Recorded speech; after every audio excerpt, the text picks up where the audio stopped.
Hello guys, this is your friend and we are back with a new fanfic.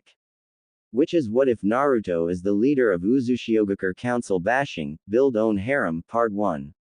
And if you enjoy this fanfic then please press the like button and subscribe to my channel for more fanfic like this. And now let's start the fanfic. Naruto Uzumaki was done. It had taken a lot, but this was the straw that broke the camel's back. Beating Sasuke Uchiha and bringing him back after he defected to follow Orochimaru for power had been difficult. It had cost Naruto 2 Chidori to the chest, both almost piercing his heart. Naruto, barely alive, had shown up to the front gates of Konohagakure with the Uchiha and collapsed. Of course, Naruto had been left behind as everyone rushed to save the poor beaten and battered Uchiha. He was of course eventually saved, when the Hokage herself had realized no one had brought Naruto in. On top of being left like a piece of trash, Sakura has screamed and shouted and raged at Naruto, for all the damage Sasuke had suffered. Completely ignoring Naruto's own, much more severe, injuries. Then, there was Kakashi. He had danced around everything, but mainly just expressed his disappointment in Sasuke and Naruto for using assassination techniques against each other and several other things. That wasn't even the worst of it. The council, in their infinite wisdom, had decided to hold an emergency session while the Hokage herself was busy working on both injured members of Team 7, as well as several influential clan heads were too busy at the hospital worrying over their injured children. They had decided to ensure the Sharingan would stay. Sasuke Uchiha's punishment for turning traitor was to have Anbu that personally trailed his every move around the clock for a year. Jiraiya would be placing better seals around the curse mark. He would be promoted to Chunin with the stipulation he would have to continue to report to Kakashi for personal training, missions, etc. As well as to pay compensation to all members of the Sasuke retrieval squad who were injured, and to pay Konoha and Suna the equivalent of a low S-rank mission for the trouble he caused. All in all, not a really that bad a punishment. He was guarded, promoted, had Orochimaru's influence removed, would continue to have Kakashi as a personal tutor, and since the Uchiha clan was extremely wealthy before the massacre, he was not hurting for the funds needed to pay. Naruto was rewarded by the council. Rewarded by being given an official reprimand from the council for severely injuring a teammate as well as endangering the future of the Sharingan in Konohagakure. This of course meant Naruto having a permanent mark on his shinobi record. This severe of a reprimand would also make Naruto not allowed to be up for promotion for at least a year, as well as hurt any promotions on any level after that. As well as an official recommendation to Jiraiya and the Toads to drop Naruto as a summoner and instead pick up Sasuke or someone else more worthy. Of course, all of this was relayed to Naruto by an official council representative, with all the paperwork showing what had been decided and done. The council's actions reinforced the beliefs of most of the residents of Konohagakure that it was all Naruto's fault. They cursed that the third Hokage had let the thing live. They formed a mob and went to Naruto's home, and destroyed it. Every possession they could find, and there wasn't a lot, was broken and burned in a pile outside the complex. Clothes, food, furniture, and everything else was ash, even the few plants that Naruto had been growing. The apartment itself was covered in graffiti. Things like demon, die, and much more covered every surface in the place. It was a complete shock to Naruto to find. He had been released quite quickly. One of the few perks about being an Uzumaki and the Jinchuriki of the Kyuubi no Kitsune, was that his healing factor was incredible. It was more of a regenerative factor than a healing one. But that couldn't help the pain of finding almost everything he had gone. Tears formed in his eyes as he looked around at the words the people he had fought so hard to save had written everywhere. Why? He blubbered, dropping to his knees in the middle of the destruction. Why would anybody do this? What did I do? What did you do? What did you do? You know exactly what you did, you demon scum. Naruto looked up through teary eyes and barely made out a guy in the standard Chunin ninja gear as well as several other villagers all with bottles, bricks, planks of wood, and other improvised weapons. What? Was all Naruto was able to stammer out before they jumped him. In his vulnerable position, all Naruto could do was take the beating. Feeling every blow rain down on him, hearing every vicious insult and curse. The last thing he remembered was being held down as a kunai was shoved through both his eyes. And that's for hurting the last Uchiha, you demon scum, now do us all a favor and just die. And then Naruto passed out, in a pool of his own blood, in the middle of his destroyed apartment. Naruto's mindscape. Kid, wake up, kid, was what Naruto heard as he slowly came to. Looking around, he was confused. He should be in so much pain right now and he wasn't. He remembered the pain from his eyes being stabbed out, but he could see. And what he saw was extremely confusing. He appeared to be in some sort of sewer, and that made no sense either. Kid, I know you are awake. Come, meet me finally, and I will answer all of your questions. Again, Naruto heard the husky voice of a woman coming from where all the pipes seemed to lead. So, he went to it. He finally reached a giant room, where there was a small level of water standing and a giant gate, in the middle, a small piece of paper with the kanji for seal on it. Behind the gate was a beautiful woman. Tan skin, long flowing red hair, a tight-toned athletic body with an ample chest. She was dressed in a kimono that matched her hair and a simple black obi. Ah, there you are, Kit, the woman said as she turned her blood-red eyes to Naruto. I'm betting you have many questions, and I will do my best to answer them. Where am I? Who are you? What happened? The last thing I remember is. Naruto started and then faded off as the memories of what happened hit him. Yes, Kit, unfortunately that really did happen to you. You are in your mindscape, I am in your seal. The woman started. As for who I am the Kyuubi no Kitsune, the nine-tailed demon fox, king of the Biju, etc., etc., etc. What? You're the nine tails. Naruto gaped, about to freak out. Yes, Kit, I am the nine tails. I suppose I can show you. The Kyuubi said, and with a flick of her hand and an explosion of smoke there now towered the Kyuubi no Kitsune in her full might, proudly standing there, and then with a flick of her tail she was once again a beautiful woman, except this time there was 9 golden tails behind her and a small set of golden fox ears on top of her head. Naruto simply gaped.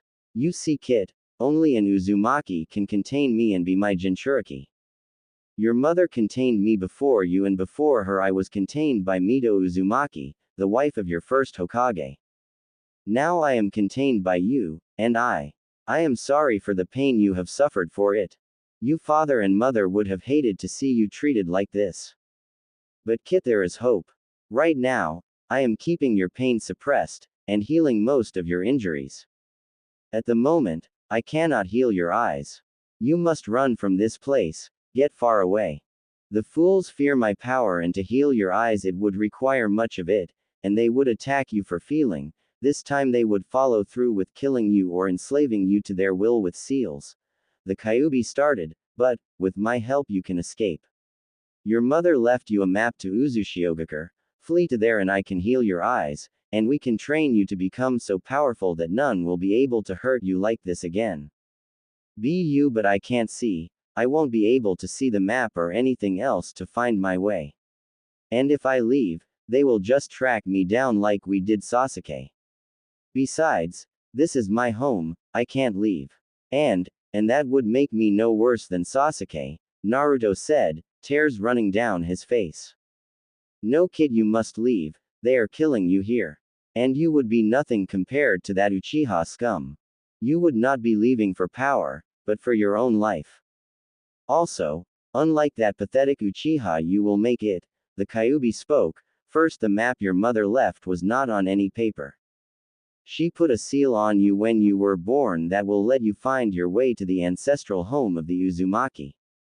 As for not being able to see, kid, I have given you many gifts since you are my Jinchuriki. Your hearing and smell are almost as good as the Inuzuka clans. As well as with both of your parents being natural sensors, you have great potential to be one as well. Plus, being my Jinchuriki means you can sense negative emotions. If I were you, I would pack anything you have left as soon as you wake. Make as many shadow clothes and have them go in every direction, leaving obvious trails as well as trails that were extremely hard to follow, and every level in between.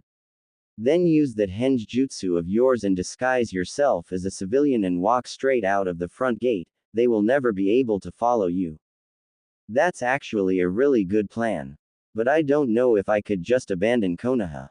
Plus, even with henge, Naruto tried to protest. His will to not leave was very weak. The constant abuse had finally almost broken his spirit. Kid, if it bothers you so much, think of it as a personal training trip and a chance to discover the history of your clan. The Kyuubi said, plus Kid, you do know that another perk of holding me is that your henge is real, it's solid. So, your scent will change. Oh okay, let's do it. Naruto said, giving in. I'll grab my precious items I have hidden under the floorboards and drop my headband off at Aruka's. I won't need it for a while. That's fine, Kit. I've held you in here for a while to heal. It should be about nightfall. Go ahead and get started. I'll be here to help guide you, until you get used to your senior abilities.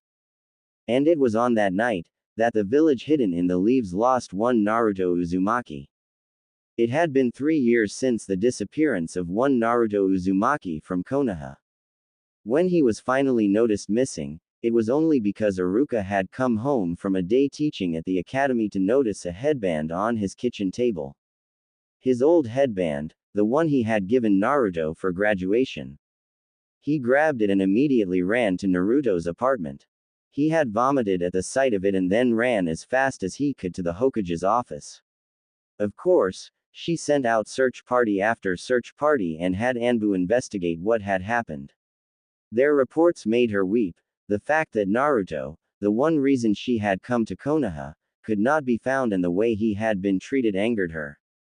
She showed then and there why she was Hokage. Her wrath was fierce and cruel to those who had attacked and wronged Naruto on that day. But again, that was 3 years ago. Since then many of the rookie 12 had been promoted and grown quite strong. None were below the rank of Chunin. In fact, Sasuke, Neji, Shikamaru and Hinata all being full-fledged Jonin, and Shino, Kiba, Tenten and Lee were Tokubetsu Jonin. Although they still usually tried to work with their old teams when on missions if they could. A strange boy named Sai had filled in Naruto's position on Kakashi's Team 7 and was even Chunin rank like Sakura. Team 7 itself was no longer so well regarded by their fellow rookie 12.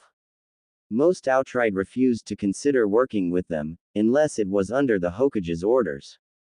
They weren't usually invited out with the others for food or just to chill, with Sai being the exception. Ino was really working hard to break through the boys' route training and had succeeded for a large part.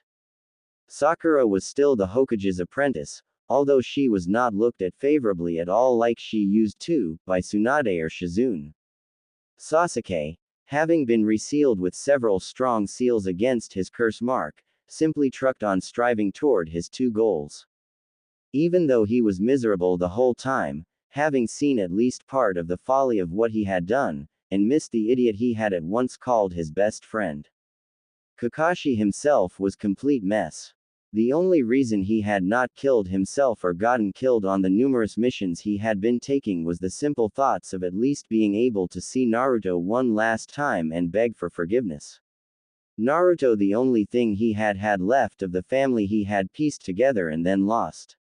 As of right now Team 7, composed of Kakashi, Yamato, Sakura, and Sasuke, were all in the Hokage's office, having just been called in. Well, here it is the reason I called for you, as I have a mission. The land of waves, the land of hot water and the land of tea have all contacted us about this problem. Tsunade state, uncaringly towards the group, there have been sightings of what they're calling kitsune spirits. Most reports are of a woman with 9 vulpine tails and a pair of vulpine ears. She has done everything from stealing to fighting bandits and missing nin to just making mischief. According to T&I, there have even been sighting, although few, on our coastline. Your mission will be to find out what you can. We need to know if this is one creature or a whole group and what their intentions are. If you have the opportunity, engage the creature and try and bring it back here, using force if necessary. That's why I'm sending 3 heavy hitters and a medic. This could get ugly if it's a true kitsune or strong enough to consider itself one. Be extremely careful since you could end up in different countries following leads. I don't want to have to deal with a war, or threats of one, because one of you was an idiot. Kakashi, you're in charge, start in wave, I expect reports monthly. I don't know how long this will take, but don't show your faces until you have either significant information or the creature. Dismissed. The 4 quickly did so after grabbing the scroll with all the details of the encounters and the scroll with their actual mission details, having learned in the past that the Hokage did not want them in her office longer than necessary. They made their plans for packing and leaving for wave on the walk from the Hokage's office to the front entrance of the Hokage Tower, leaving Konoha in under an hour. Line break. They had traveled at quite a fast pace, and so they arrived at the bridge to wave by nightfall and were in the same town they had been in the first time they had been here. Much had changed though. Without Gato and with the great Naruto bridge, the land of waves had returned to a very nice level of prosperity. Trading with places as far away as the land of wind and the land of earth, all thanks to one missing knucklehead.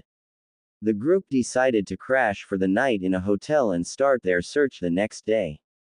Sunrise was not far off, so it wasn't long until the group was up and ready to go.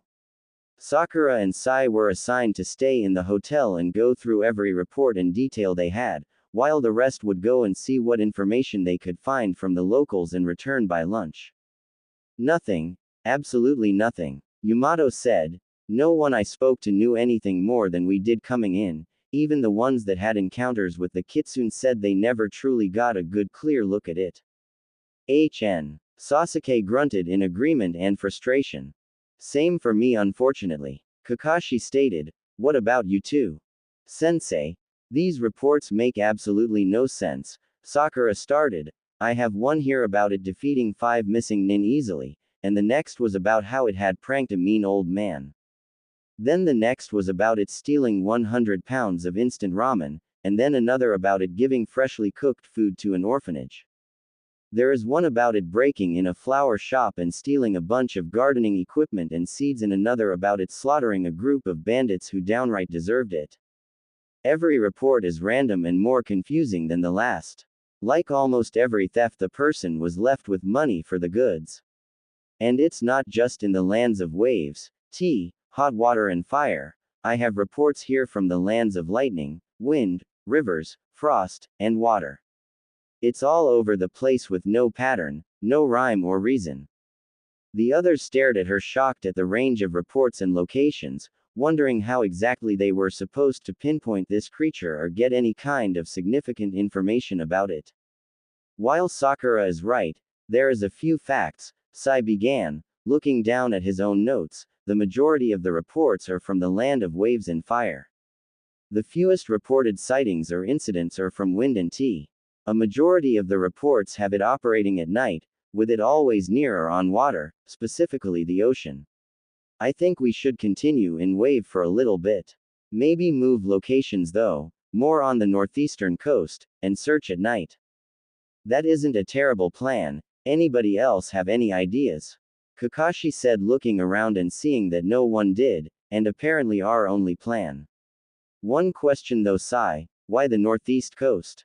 While most of the reports are indeed from the lands of waves and fire, they are actually not very many from the coastlines facing each other. Most of the reports are from the coasts facing the former land of whirlpools.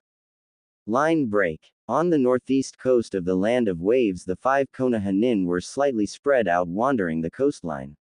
The night itself was quite pleasant, with nice breeze rolling in off the ocean. The only thing was, that same breeze was blowing in fog, that was getting to be quite thick. With a signal, the 4 nin met on the water's edge. I guess that's good enough for tonight. This fog is making it hard to see, and even if we do find this supposed kitsune, it would be difficult to track and engage in any way. Kakashi said, ready for his bed. Ah, giving up already. Is the great Kakashi of the Sharingan scared of a little fog? Every hair on the Konoha nin's neck was standing up, the husky voice of a woman sending chills up and down their spines, as they leapt into a defensive position. I can't believe Konoha is sending all this to find little ol' me.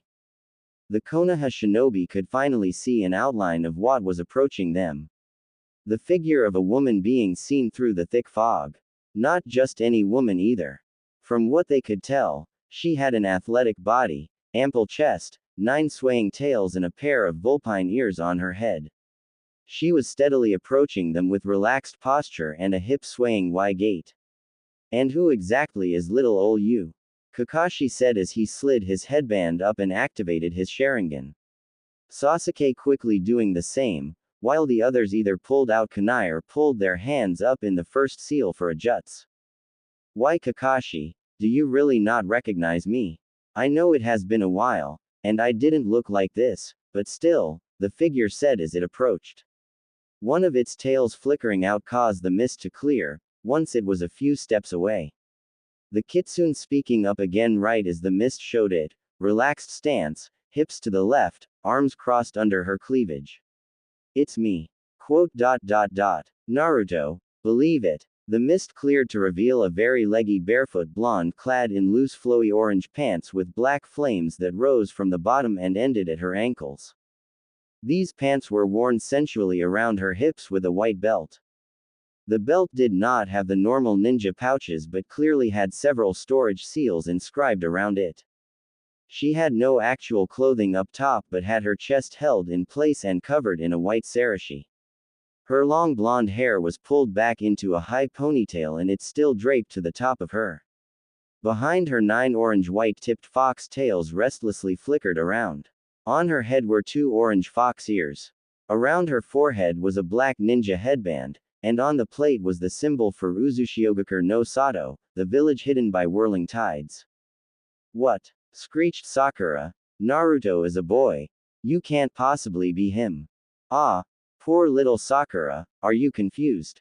Giggled the kitsune. I've always been a girl, I just had to hide it. The girl started walking around the 5 ninja, occasionally doing cartwheels and other little tricks.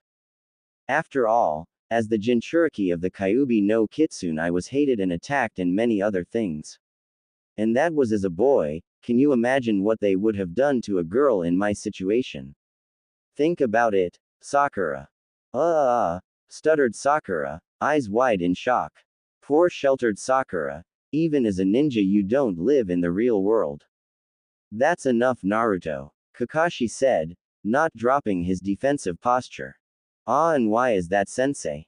She stopped her circling around the group stopping right in front. After all no one stopped anyone from messing with me. Or were you one of the ones that thought I deserved it? Kakashi could only stare on in silence, looking Naruto dead in her eyes and gasping. Gone were Naruto's beautiful blue eyes. In their place was a strange set of eyes. The very outer rim of the iris was the deep blue they used to be. They immediately shifted to a deep violet and at the very center, shifted again to a blood red. The pupil itself was strange, it was slitted like a fox's. That's what I thought Kakashi, now what exactly does Konoha want? Why were you looking for me? We were sent to find information about the supposed kitsune that had been going up and down the coast. Find information and if possible initiate contact. We had no idea it would be you Lady Uzumaki, Sai said. Well that makes sense. Welp you've done your job, you can go now. You're coming back with us you idiot.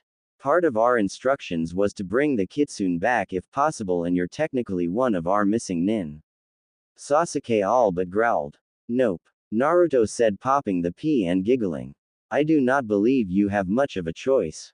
When you left you were but a genin. Kakashi is an elite jonin. Sasuke is a very strong and competent jonin. I am a jonin with a particular set of skills made for fighting you. Sai is a jonin and Sakura is a chunin. You simply do not stand a chance. Yamato stated, analyzing the situation. Well nice, but still, nope, Naruto once more said popping the pea in nope and giggling. Chidori, Sasuke cried out as lightning enveloped his right hand, the signature chirping sounds echoing on the beach. Naruto easily dodged the attack, body bending backwards at an almost impossible angle, easily bending in half. With her hands above her hand as soon as they touched the ground, she used the leverage to plant a kick under Sasuke's chin. As it was making contact, Sasuke released his Chidori with a cry of, "Chidori current." Naruto was hit by the released lightning, collapsing on the ground. While Sasuke had been knocked backward and onto his back by Naruto's kick. Sasuke got up first and looked at Naruto with a smirk. "I've learned a few tricks in the past 3 years, idiot. Time for you to come home," Sasuke said, his smirk growing into more of a grin as he spoke. At least until Naruto burst into smoke. "I did too, bastard," Naruto said, rising up from the water and walking up to the beach. "Good night, Sasuke." Naruto made a hand seal, and the spot where her shadow clone's kick had landed glowed, revealing a seal. The other 4 Konoha ninjas stared in shock as Sasuke's eyes deactivated and then rolled into the back of his head and he collapsed, unconscious. Clearly he was very strong and capable. "If he is an example of how you plan on beating me, well, I'm not too worried," Naruto giggled, her tails lazily swaying happily behind her. "Damn it, Sasuke," Kakashi growled, pissed that Sasuke had completely disregarded the plan and been so easily defeated. "No one else better underestimate her or we have no chance." "Sensei, how is Naruto strong enough to beat Sasuke? She, was only a genin when she left." Sakura gaped at Naruto. "Clearly she trained during her time away, ugly."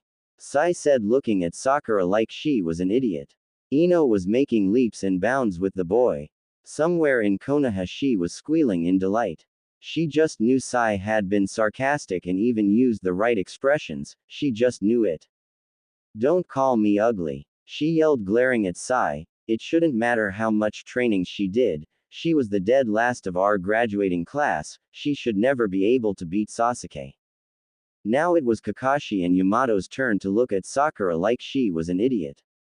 This quickly turned to looks of shock as her eyes rolled up in the back of her head and she passed out. "You guys should really be taking me seriously," Naruto said, looking at the 3 left like they were idiots, her hand still in the hand seal from where she had activated the seal where Sakura stood. Kakashi and the other 2 quickly leapt away. "Damn it, Naruto, quit doing that," Kakashi growled at Naruto. No." Naruto deadpanned at Kakashi before grinning and switching hand signs. Immediately explosive seals started going off randomly all over the beach. One set going off close enough to Sai to disorient him, allowing Naruto to leap over and throw another seal on him, knocking him out. Although she was quickly separated and encased in a wooden cage. "Sorry kid, but my wood release wins here. Just give up and come quietly," Yamato said, grinning at the captured Naruto. Naruto said, adopting a thinking pose, finger tapping her chin, before grinning. "Nope. Bunshin Debakua." Yamato's grin was instantly gone, and he was caught in the aftermath of the great clone explosion. Naruto once again appeared and placed a seal on Yamato's head, ensuring he stayed unconscious. "Looks like it's just you and me, Kakashi," Naruto said, looking around for her former sensei. "It does look that way, doesn't it, Naruto?" Kakashi said, looking at his entire unconscious team. "You've gotten pretty strong and they were foolish for underestimating you. I cannot afford to make that same mistake. No matter what happens, I would like you to know I am truly sorry for everything that did happen to you." "I know, sensei, I know. Now get red because here I come," Naruto said, charging at Kakashi. A Rasengan fully formed in her hand, and where Kakashi could not see, one formed on the tip of one of her 9 tails. "She truly has mastered it then," Kakashi thought as he formed his own Rasengan in his own hand and charged, meeting Naruto in the middle. Rasengan meeting Rasengan. At the last second, Naruto jumped, using her Rasengan to match Kakashi's Rasengan and allow her to pivot up and use her tail to bring her hidden Rasengan down on the back of his head, knocking him out. The last thing Kakashi heard as he was knocked unconscious was Naruto's shouting her jutsu's name as it reached her target. Rasengan. The next thing Kakashi knew was slowly swimming to consciousness, in an unfamiliar room. He looked around and it was completely bare except for the bed he was in, and the bed on the opposite wall. The bed one very confused Sasuke Uchiha was waking up in. Kakashi, what the actually happened? Sasuke growled out. Everyone underestimated Naruto, and she has a lot of new tricks up her sleeve. She took out everyone quickly and efficiently. Kakashi admitted. Well, that answers one question. Now, where are we? And why did she bring us wherever we are?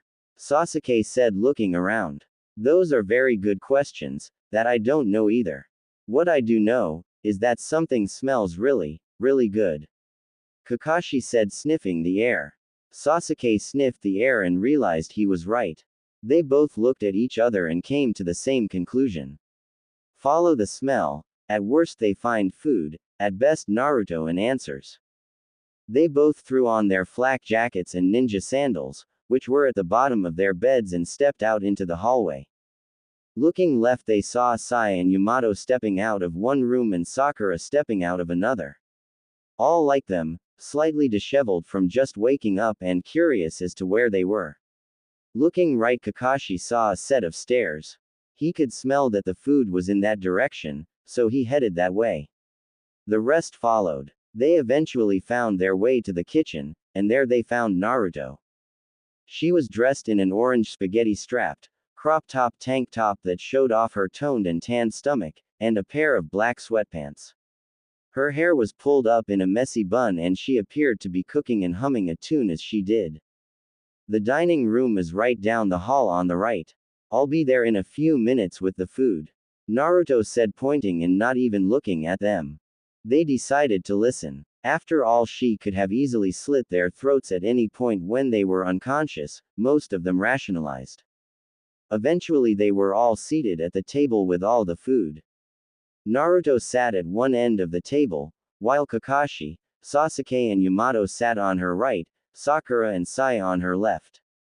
The food smelled and looked delicious.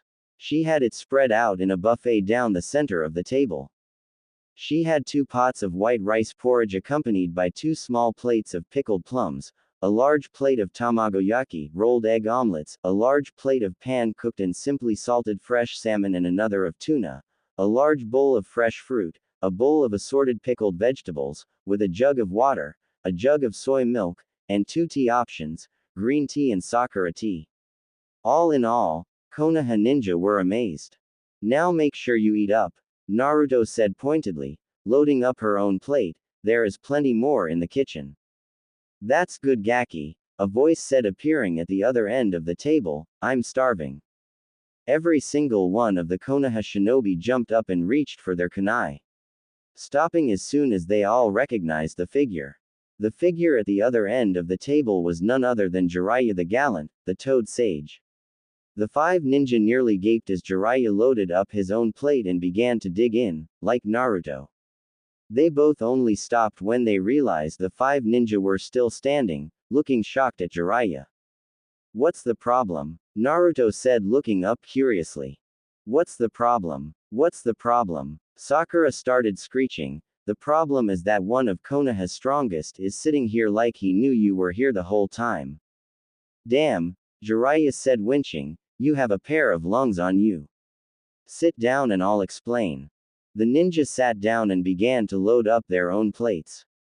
It's quite simple really, Jiraiya began. Since Naruto signed the Toad contract, all I had to do was have Gamakichi summon himself to Naruto and then have him reverse summon me from the Toad realm to Naruto.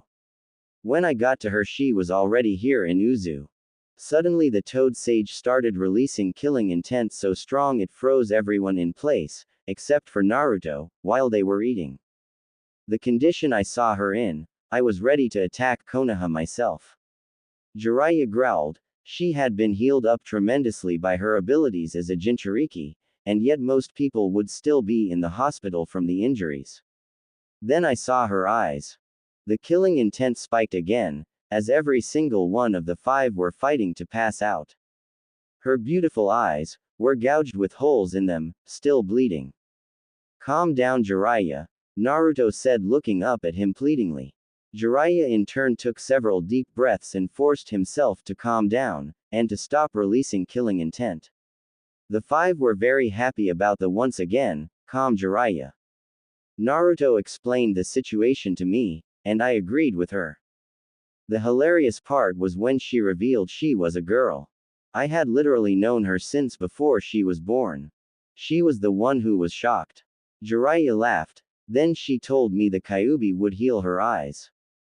When it happened, I completely understood why she couldn't have been in Konoha. The amount of demon chakra that I felt froze me in place. If that had happened in Konoha, she would have been attacked and sealed, no questions asked. Afterwards she had those new eyes, the tails and ears, it darkened her whisker marks, enlarged her canines, and enabled her to be able to add that demonic resonance to her own voice. Plus a few other tricks. The Kyuubi was good to her. She told me she wanted to train here in her clan styles, and I agreed, as long as I could also train her and she would continue to improve. It was an easy decision. If she had gone back to Konoha, then she would have been hurt by either the citizens or the council in their fear. Now, they can't touch her. Is she really that strong? Yamato questioned, thinking worriedly how easily she beat their entire squad. She is pretty strong, at least Jonin level because of lack of experience. Jiraiya said thoughtfully, I mean realistically the only reason she beat you all was because that beach was already set up in case she was attacked, and you all severely underestimated her. Why was the beach prepped like that? Sai asked. Well, the fact anyone would love to get their hands on a Jinchuriki that held no true affiliation. With her being a true Uzumaki one at that and the Jinchuriki of the Kyuubi, any cage would jump at the chance. Then you have those with more vile intentions such as my old teammate or this organization of missing nins have been looking into.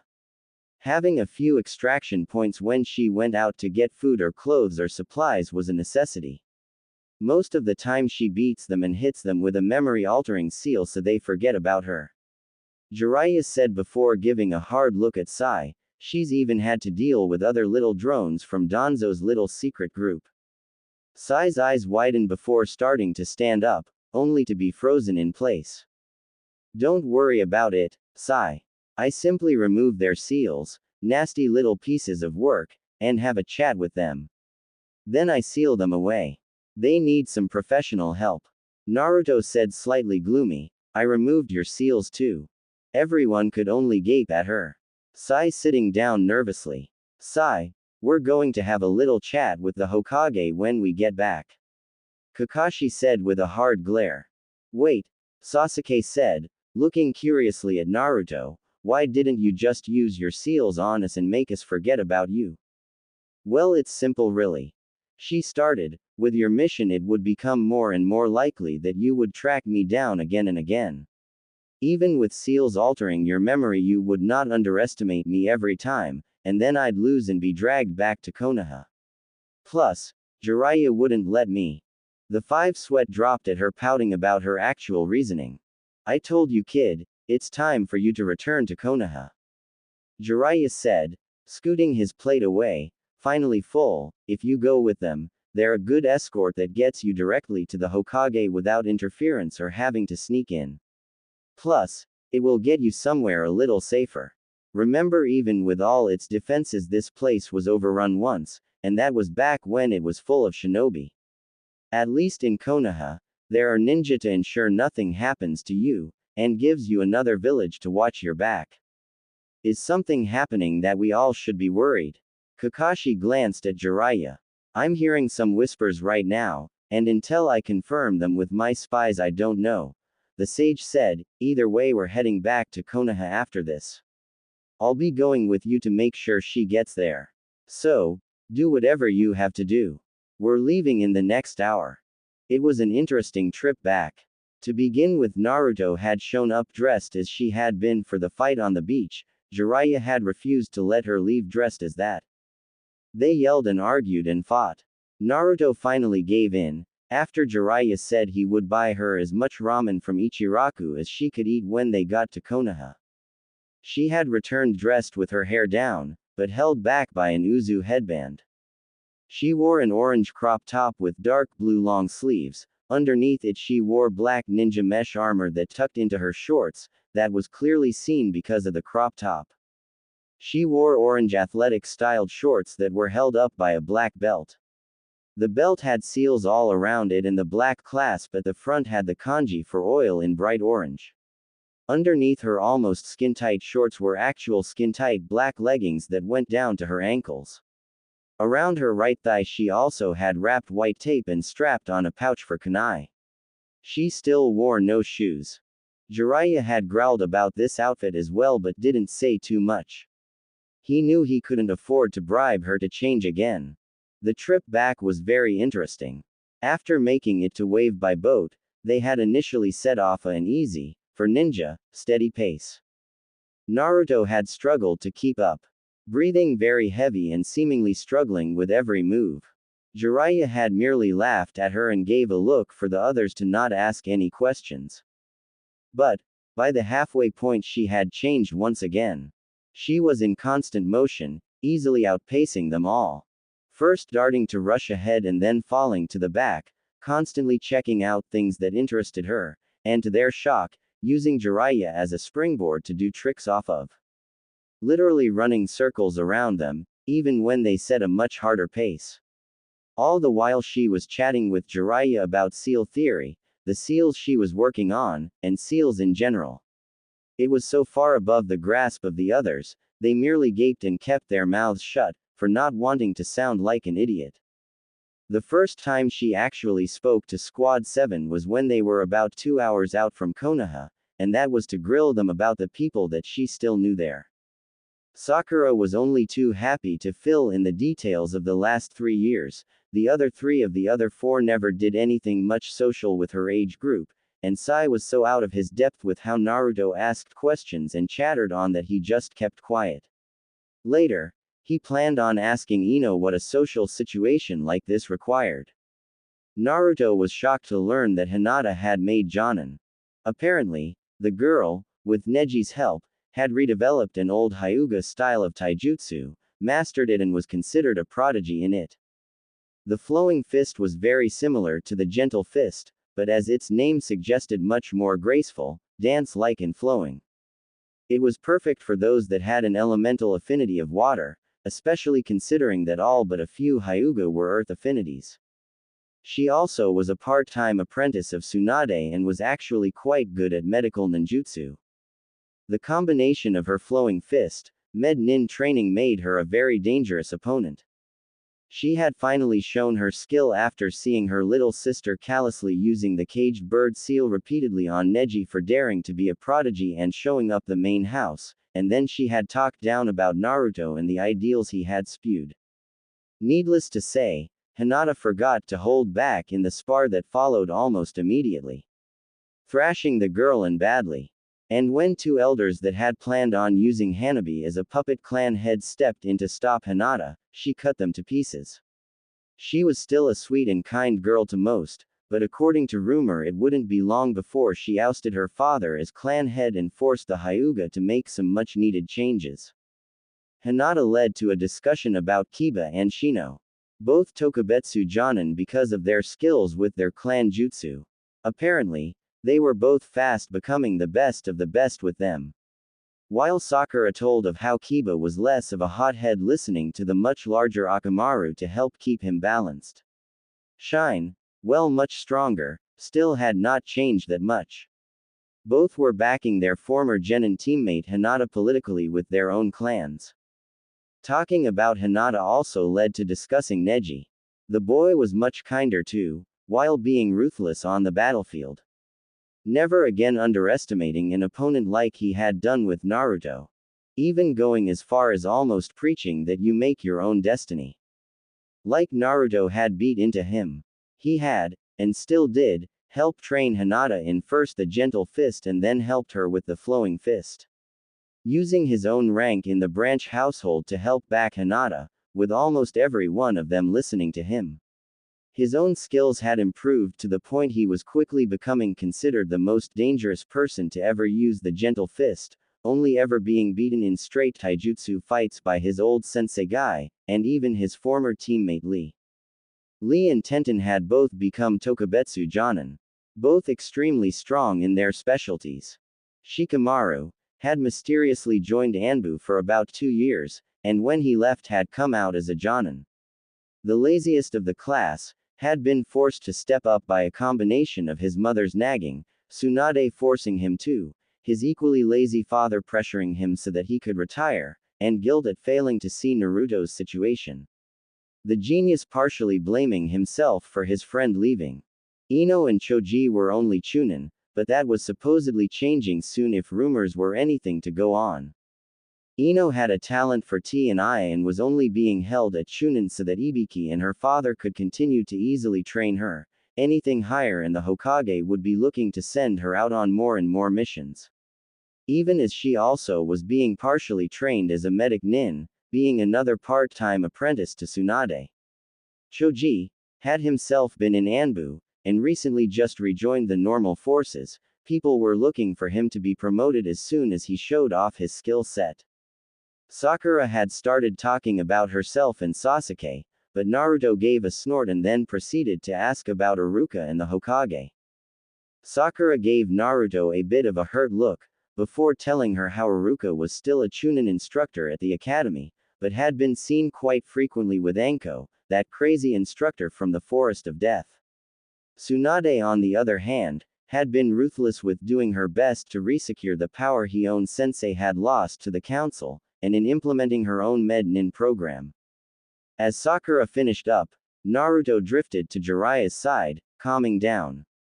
The group slowing, the giant gates of Konohagakure no Sato coming into view. With gates of Konoha in sight, the group began to slow. Naruto herself seemed to drift closer and closer to Jiraiya until, mid-step, she just leapt onto the large man's shoulders and crouched there.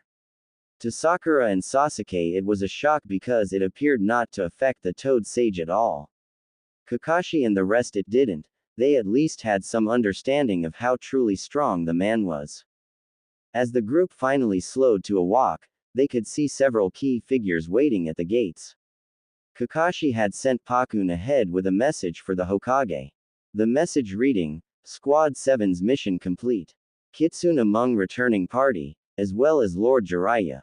While complete, the mission and its outcome have become very much complicated. Naruto involved. Thanks to Kakashi's message, at the gate was Tsunade herself, as well as Shizune, along with several Tsunade felt she could trust with anything regarding Naruto. This included former Team 8, since every member barring Kurenai, was a tracking specialist, as well as Shikamaru, Neji, and Lee, since between the three of them their intellect and strength were almost unmatched in Konoha, no matter their rank.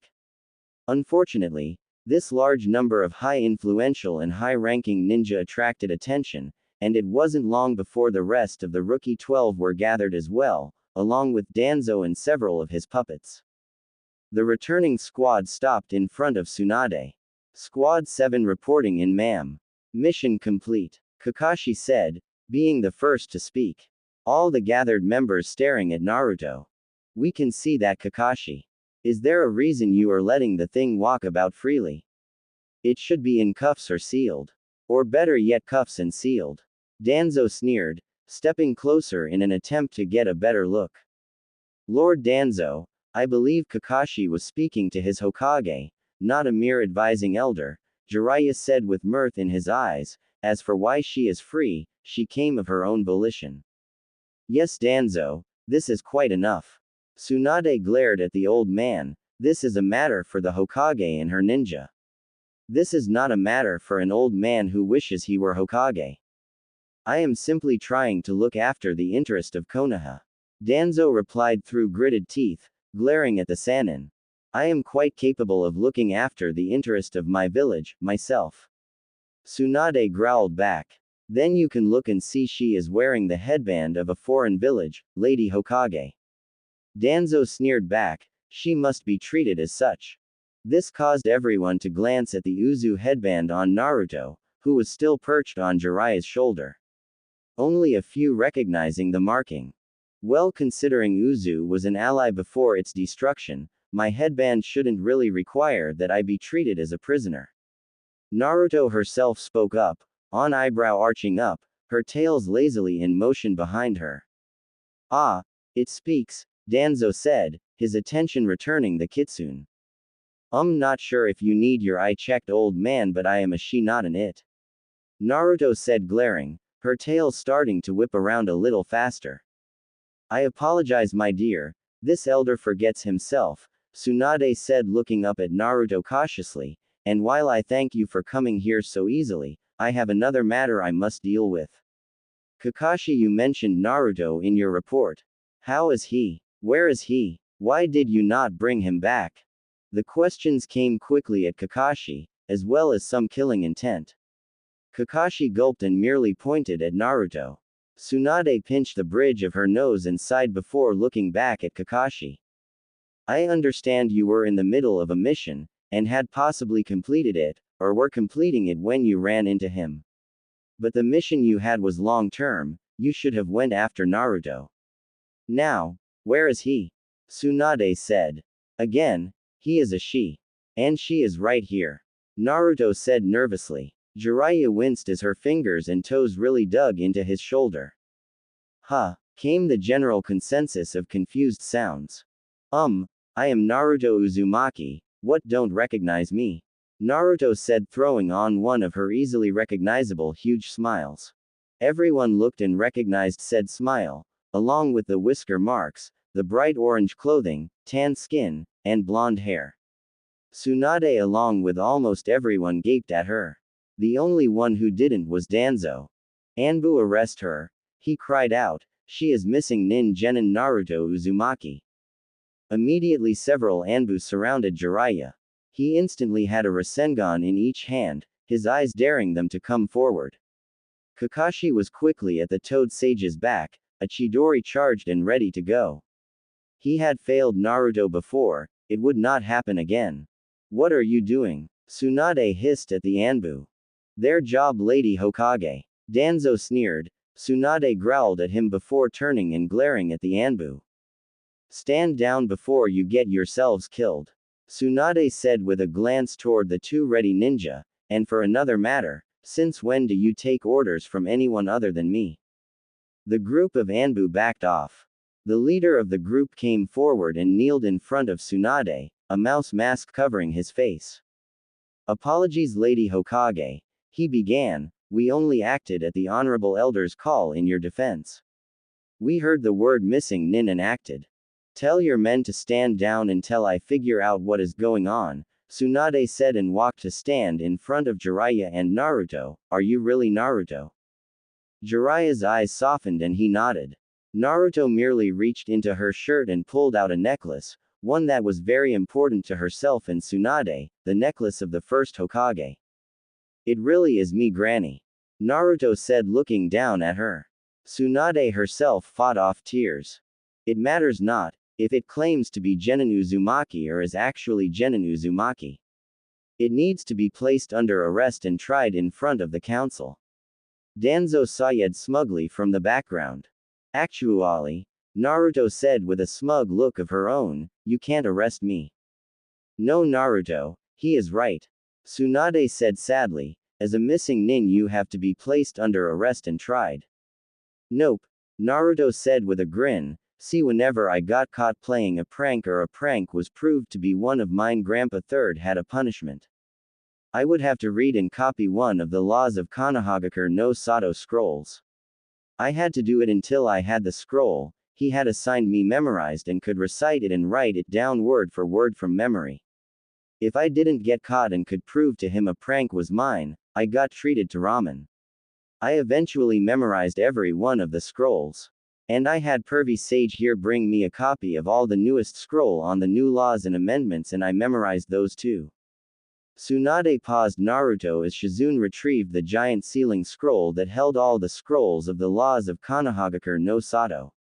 Once back with it, Tsunade made a hand gesture for Naruto to continue. Well, the fifth scroll, the one on missing Nin, Chapter 7.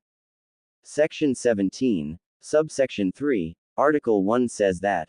Here Naruto paused as Shizune retrieved the mentioned scroll and found where she was talking about and then used her fingers to indicate she was directly quoting it.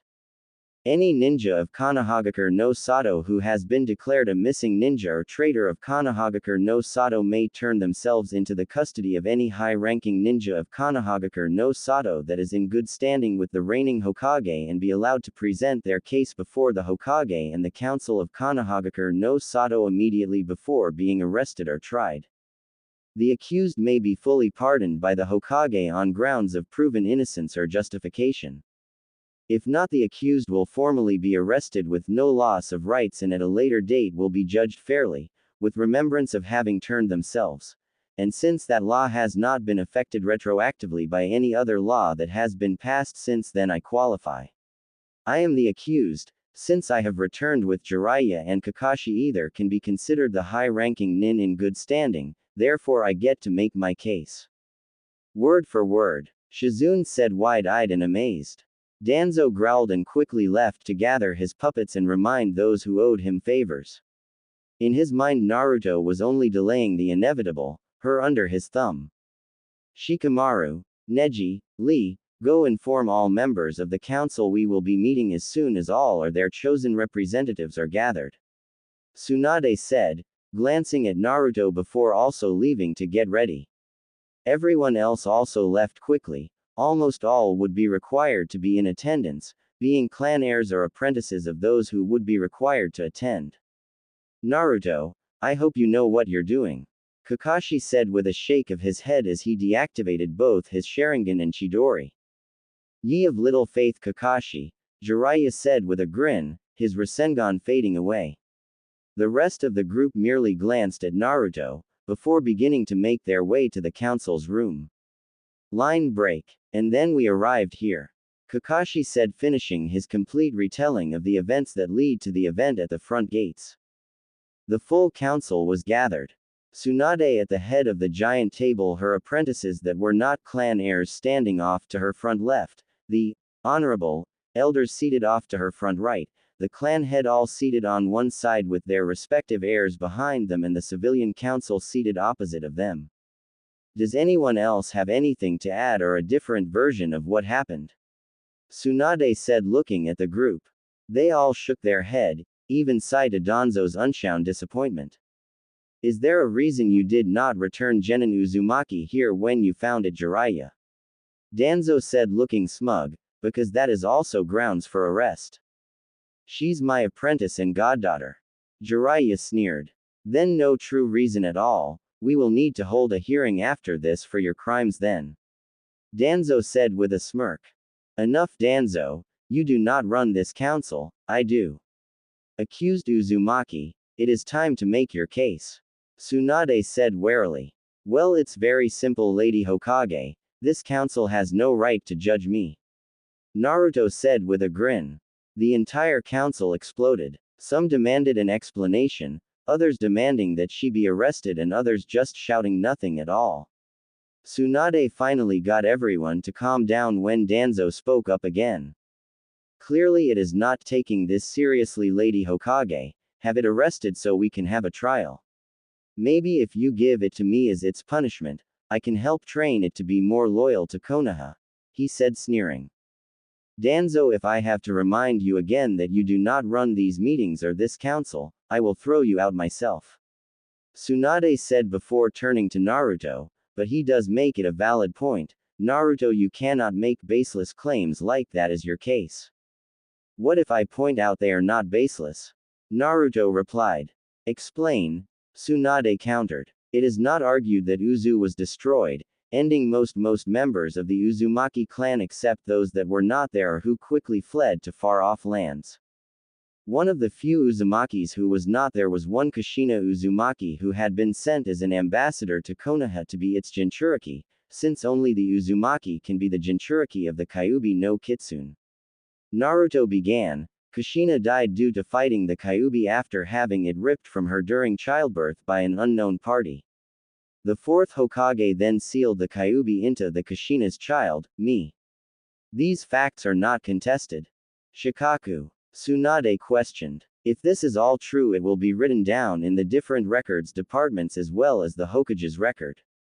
He signaled for a Chunin to retrieve the necessary records he could. while Shizune left to retrieve the files from the Hokage's records.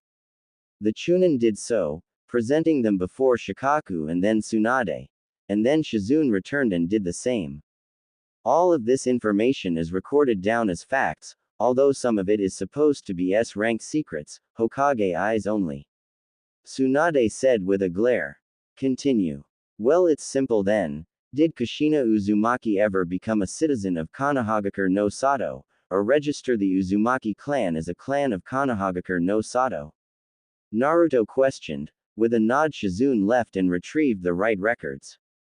No, she did not. It says here that she was asked to several times but always put it off or refused. Tsunade said. Then it's simple. Unless proof of who my father was is brought forward, then I cannot be considered a citizen of Konohagakure no Sato, only a refugee or ambassador of Uzushiogakure no Sato in the role of Jinchuriki of the Kyuubi no Kitsune. If proof of my father cannot be found, then as a refugee or ambassador of Uzu, then the Konohagakure Uzushiogakure alliance treaty must be used to judge me. Naruto said, grinning. It's not as if Kushina reproduced her Ali, just someone bring forth proof of the thing's father so we can get this over with, arrest it and then give it to Lord Danzo, one of the Boulder Civilian Council puppets said. Technically only the Hokage can reveal Naruto's father. The records of her birth and heritage were sealed in the Hokage's records as a safety measure to protect her. Jiraiya said. Then it is quite simple, Lady Hokage will just have to unseal them for us. Danzo said with a grin, thinking he had won. The civilian council and rest of the elders agreed immediately. Jiraiya. Tsunade said, looking at him worried. It's fine, princess, she's strong enough to look after herself, plus she has us and several others that would fight for her. Jiraiya said, looking at Tsunade. Fine, Shizune, will you please grab those records, as well as the alliance treaty that was mentioned, just in case. Tsunade said softly. Shizune left and quickly returned, handing over the small scroll as well as a much larger one. Tsunade opened the small scroll and herself and Jiraiya proceed to go through the proper steps to unseal Naruto's parentage. When they finished, Tsunade sighed, looked at the document and then Naruto, before announcing her parentage. Naruto Uzumaki is the daughter of Kushina Uzumaki and Minato Namikaze. The godparents listed as one Jiraiya of the Sannin and Makoto Uchiha. Silence was all that was heard for what felt like forever. The civilians sighed and the elders erupted in chaos, screaming that it could not be. While the clan side all looked shocked, while wondering what caused them to miss something so obvious. Eventually Tsunade got everyone to be quiet once again. The evidence is right here. It not only has the birth certificate, but DNA and chakra samples of all parties. They match. Tsunade said. I can testify to being at the marriage of Sensei and Kushina, as well as unfortunately walking in on them fooling around after. Kakashi said, turning red with the last comment. He's not the only one. Jiraiya said with a slightly pervy grin. Even if you didn't, it is quite obvious. She is almost the perfect amalgam of their features. Her coloring like her father's, while structurally built more like her mother. The fact is, it was staring us in the face the whole time, troublesome. Shikaku groaned. Even if it is true, it changes nothing. Danzo growled. At least one of her parents have been confirmed as a citizen of Konoha, therefore she is subject to its laws and penalties. That would be true, Danzo, if not for one thing. Jiraiya said. He quickly pointed to a small corner of the scroll that had held everything on Naruto's parentage. Only 4 saw the very quick and dull flash of a seal being transferred. 2 were geniuses like all Nara, 1 was a silver-haired former prodigy, and the last was the blonde the scroll was in front of. If the Lady Hokage would be so kind to unseal what is hidden here. Jiraiya said with mirth. Looking at him curiously, Tsunade did. Another scroll appeared out of it. Tsunade opened it and read through it before laughing. She handed it off to Shikaku, who announced what it was. This scroll declares that Minato Namikaze renounces any claim of citizenry Konoha has on Naruto Uzumaki, making her solely a member of the Uzumaki clan. It has been witnessed by Kushina and Lord Third. It's signed with chakra signatures, anyone who was around any of them could recognize it. Which means once again, depending on what that treaty says, this council may or may not have any control over Naruto. Shikaku said, looking at Jiraiya in amazement, for even seeing the proof of Jiraiya faking it when he transferred the storage seal onto the other scroll, he could find no evidence of forgery.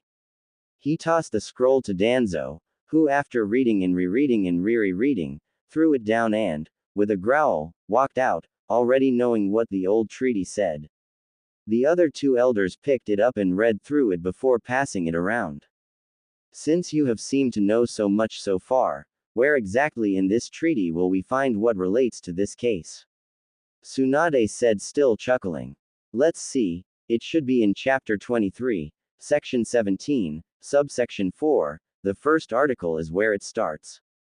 Naruto said before muttering, after I had finished with all the law books Gramps made me read all the current and past alliance and trade treaties. Shizune. Tsunade asked. Starting at Article 1, in any event in which either Konohagakure no Sato or Uzushiogakure no Sato are destroyed, any member of said villages may flee to the other where they will be allowed to join the citizenry. If they do not wish to become a citizen, then they are allowed to continue living in that village as long as they follow the rules and laws of the land as a refugee, and so may their descendants. Each generation being given the chance to join.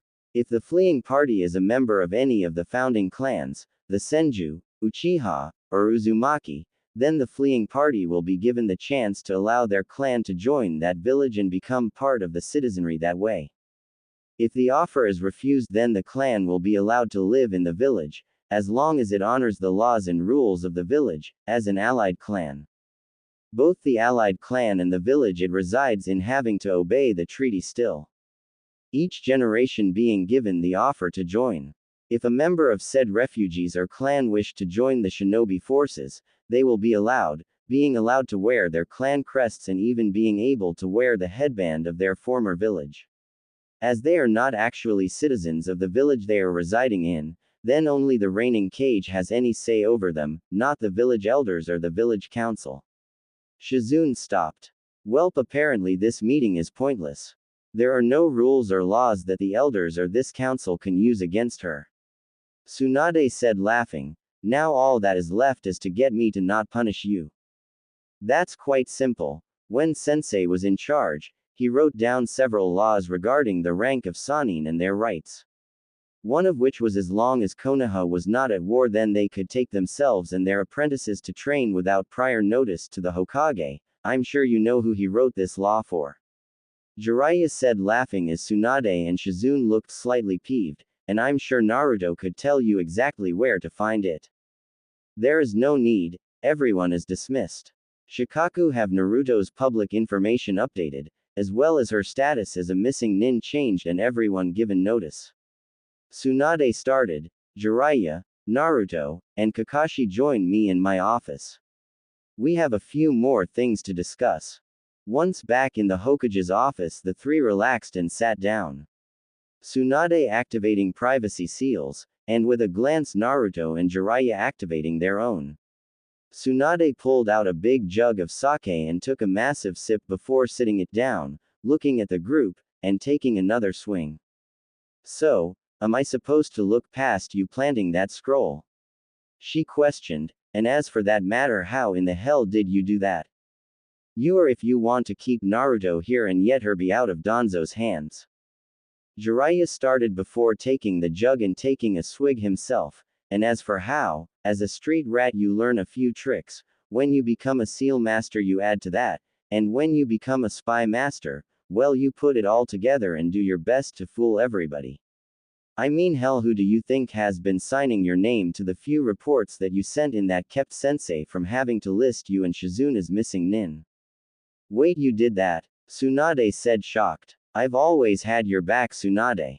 Me and Sensei made sure that when someone finally knocked some sense into you had a home to come back to. Jiraiya said, taking another swing. Fine. Moving on, I need an honest breakdown of Naruto's skills, Jiraiya. Tsunade said, once back in Hokage mode. Just one question. Kakashi said, trying to sneak his own sip of the booze. I can understand Naruto, but why am I here? Because, after I find out what Jiraiya says, I'm going to place her under your command.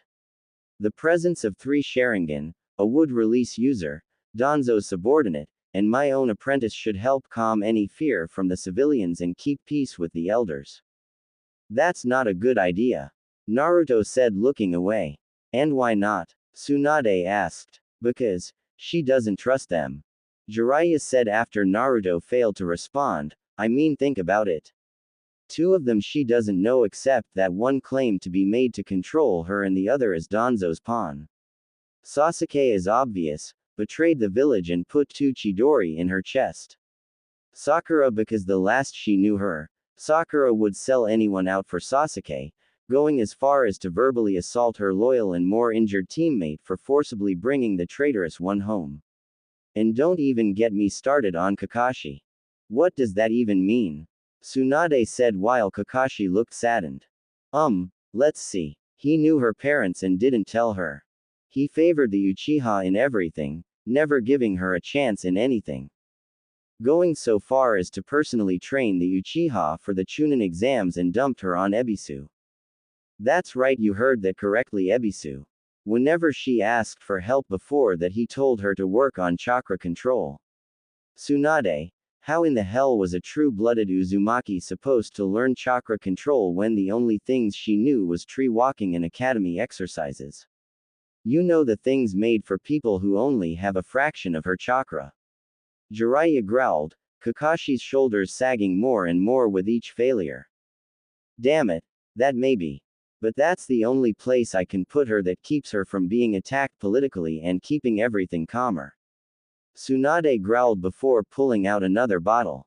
It's fine, I'm used to having to watch my own back. Naruto said calmly, taking the bottle from Tsunade, and to Tsunade's shock taking a huge pull. Quit showing off, brat. Jiraiya said, taking the bottle from her, and after being given a questioning look from the other 2, being an Uzumaki and a Jinchuriki makes drinking with her no fun.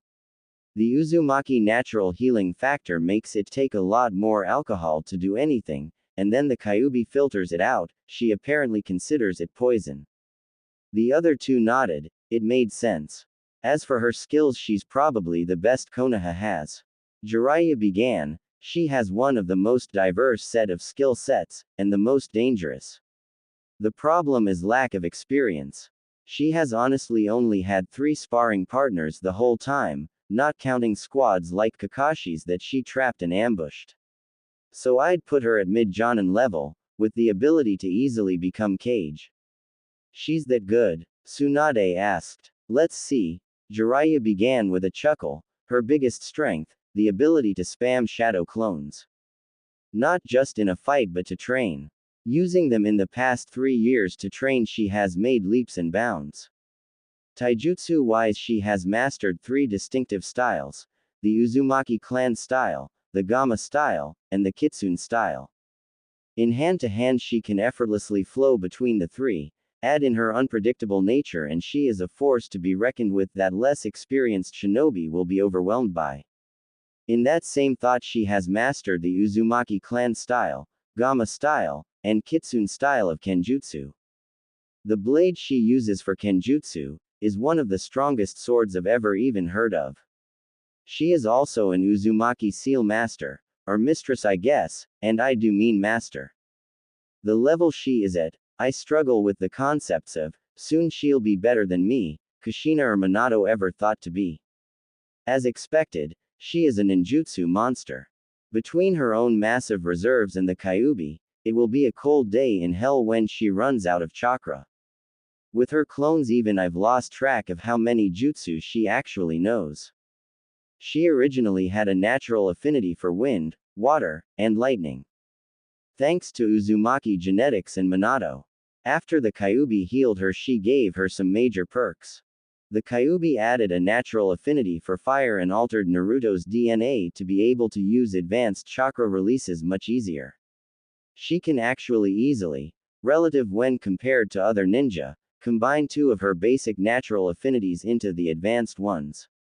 Plus, since they are handy, I made her learn earth release techniques as well. And of course, she has worked on summoning with the toads and the Rasengan.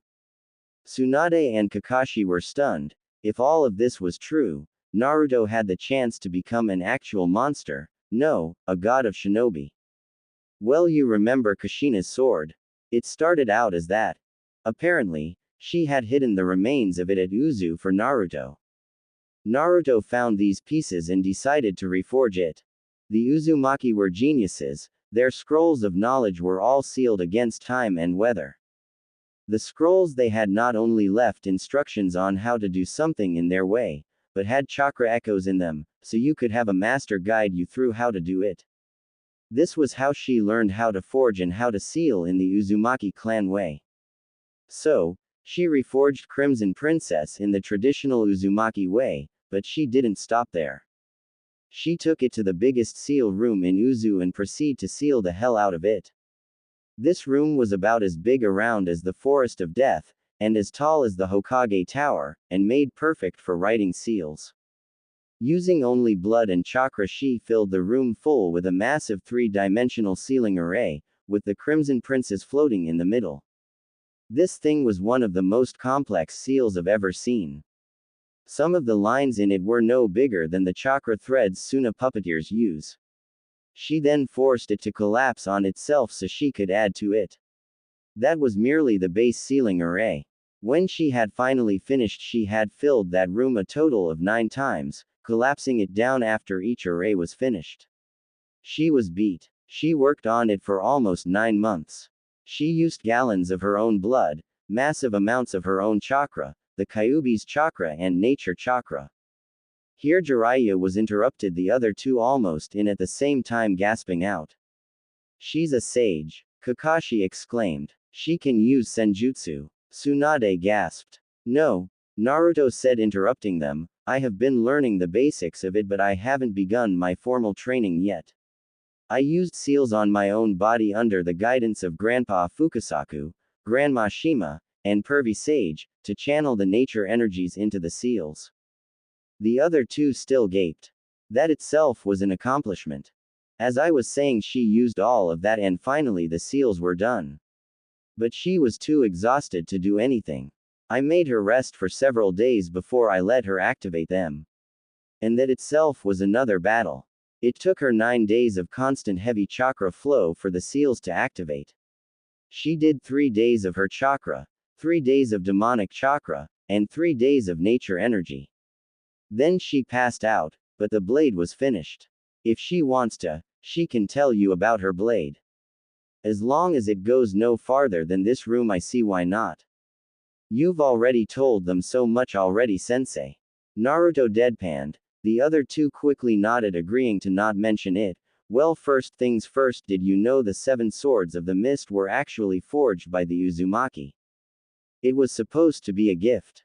One of friendship, showing that Uzu would not attack them, as long as they did not attack us. I was able to speak with the chakra echoes of each of the masters who made those swords and drew a lot of inspiration from them.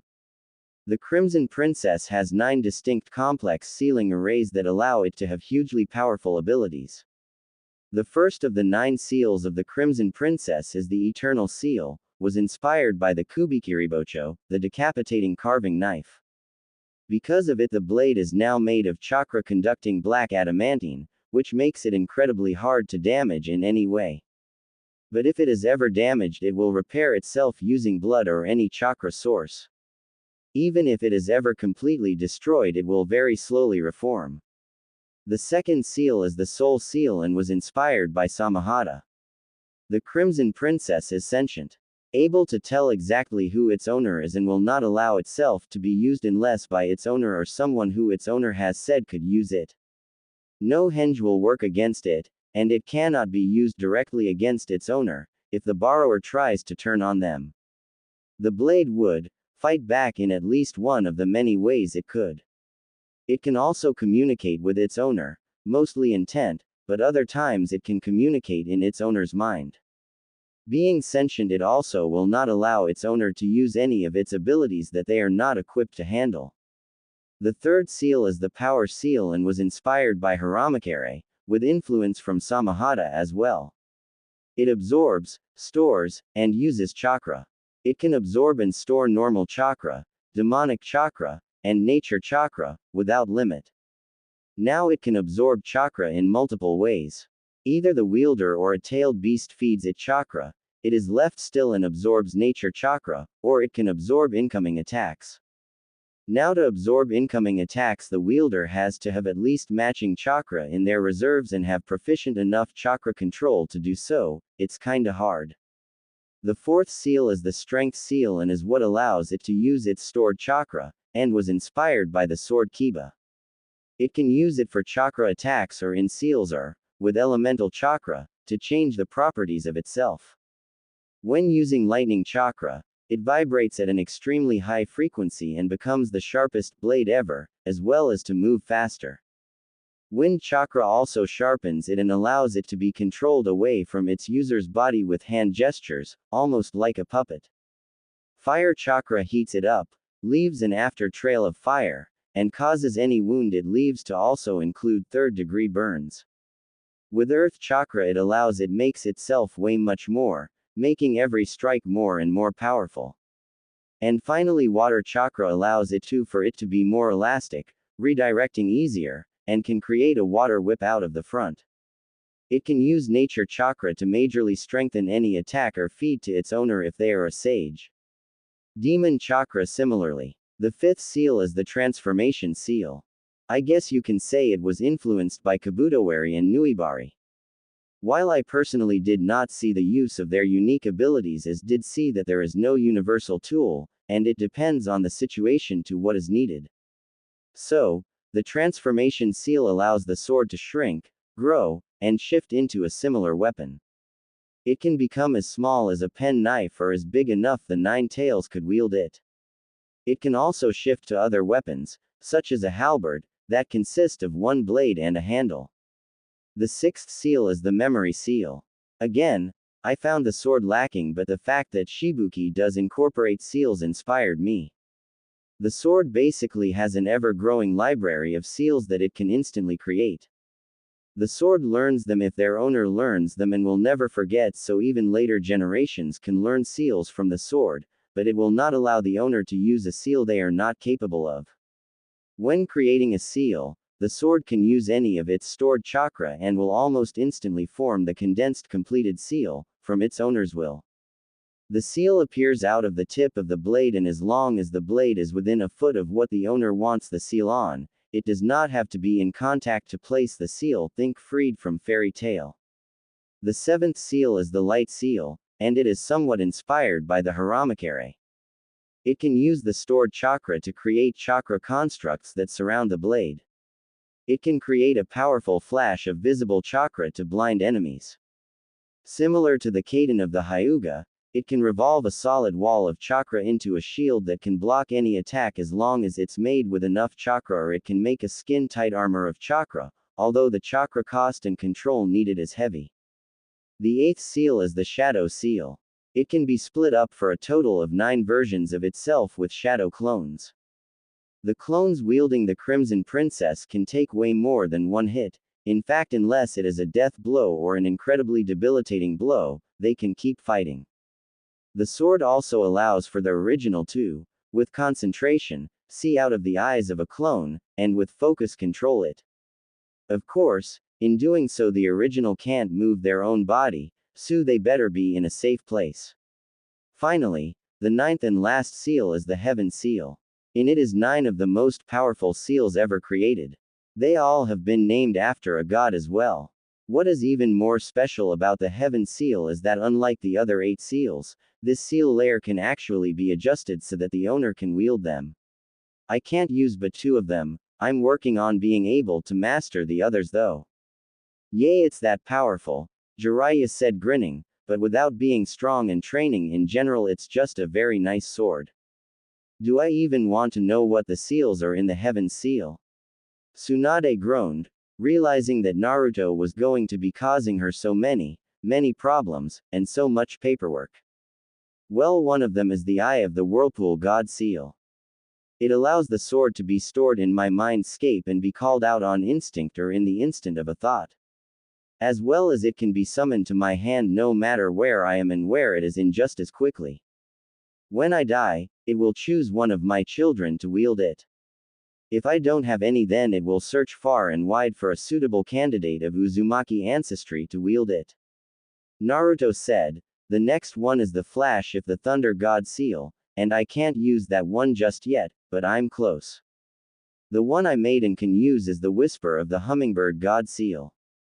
It allows the owner to transport with a thought in a radius of the blade, with only a small fierce whoosh of wind to signify where.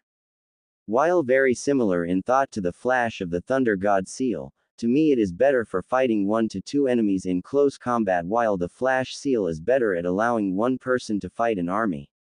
As of right now I've gotten it up to a 25-foot radius, but I want to get it to at least 100. And a girl's gotta have some secrets, so that's all I'm saying on those seals. That's one powerful sword, Kakashi said, almost drooling. It is. Can we see it, Naruto? Tsunade asked. Naruto responded by flicking her wrist, the blade appearing. The blade itself was pitch black from the back of the blade to the hamon line, where it seemingly got darker. Almost like it was absorbing the light around it. The hamon line itself was beautiful, like waves on the shore, and at its edge a very fine gold color. The blade collar itself was gold with the Uzumaki clan crest in the center on each side, outlined in pitch black but filled with a fiery red. The hand guard was ornate and beautiful. The outside edge was black, but from the inside out was the golden waves of a whirlpool on the top, and 9 fiery red and gold fox tails on the bottom. The handle was wrapped in fiery red and dark black, showing golden ray skin underneath. The butt cap was an intricately detailed fox face, the top of its head on the same side as the back if the blade, leaving its teeth matching the edge. The fox was roaring, canines shone in its snarl. It was golden and had fiery red eyes that almost seemed to glow. All in all, the sword was as absolutely gorgeous and breathtaking as it was powerful and deadly. Damn, Kakashi said with admiration, that thing looks nothing like it used to. She. Naruto said with a glare. Huh? Kakashi questioned, startled. Just like me, the Crimson Princess is a she, not an it or a thing. She is sentient, remember? Naruto said pointedly. Sorry. Kakashi said, rubbing the back of his head and giving an eye smile. She looks so much different than before. Can I hold her? Sure. Naruto said, fangs slightly bared in a laugh. She handed the blade to Kakashi, who upon gripping the handle almost collapsed. He dropped the sword as he pitched forward, but Crimson Princess never made it to the ground, reappearing in Naruto's hand. Tsunade was on her feet beside Kakashi in an instant. He waved her off before sitting back in his chair looking much more tired. What in the hell was that? Tsunade growled. Kakashi himself spoke up before Naruto could. Apparently the princess wasn't happy with the way I treated Naruto before, Kakashi said with slight mirth in his voice, so she drained as much chakra as she could from me as soon as my hand touched her hilt while informing me of this. Jiraiya began laughing before taking a huge swig of sake. Should have figured that would happen to you too. The old pervert said with a laugh. 2. Tsunade questioned. Yay. 2. See, when she forged the blade, like many Uzumaki clan styles, their forging style is very reliant on emotions and bearing one's soul. In doing so, the Crimson Princess knows of her whole past, and how she was treated. Unlike Kakashi, I held on and let it drain me, and much like with Naruto, we talked. I explained, just like I did with Naruto, that as far as Sensei said, Naruto was happy, healthy, and not in any danger. When I found out around her Chunin exams, me and Sensei got into it. Then afterwards I put it on the back burner with his death and being so close to catching Orochimaru. That when I returned to take her with me on a training trip, she was gone. Jiraiya said seriously, before giving a little laugh and saying, of course by the time I was done explaining, I was basically completely drained of chakra and had to sleep for a few days straight. Tsunade and Kakashi gaped first at Jiraiya and then the sword. Well, as much as I now hate to ask this after all that about the sword, what about these advanced chakra natures you can use? Tsunade said, looking at Naruto.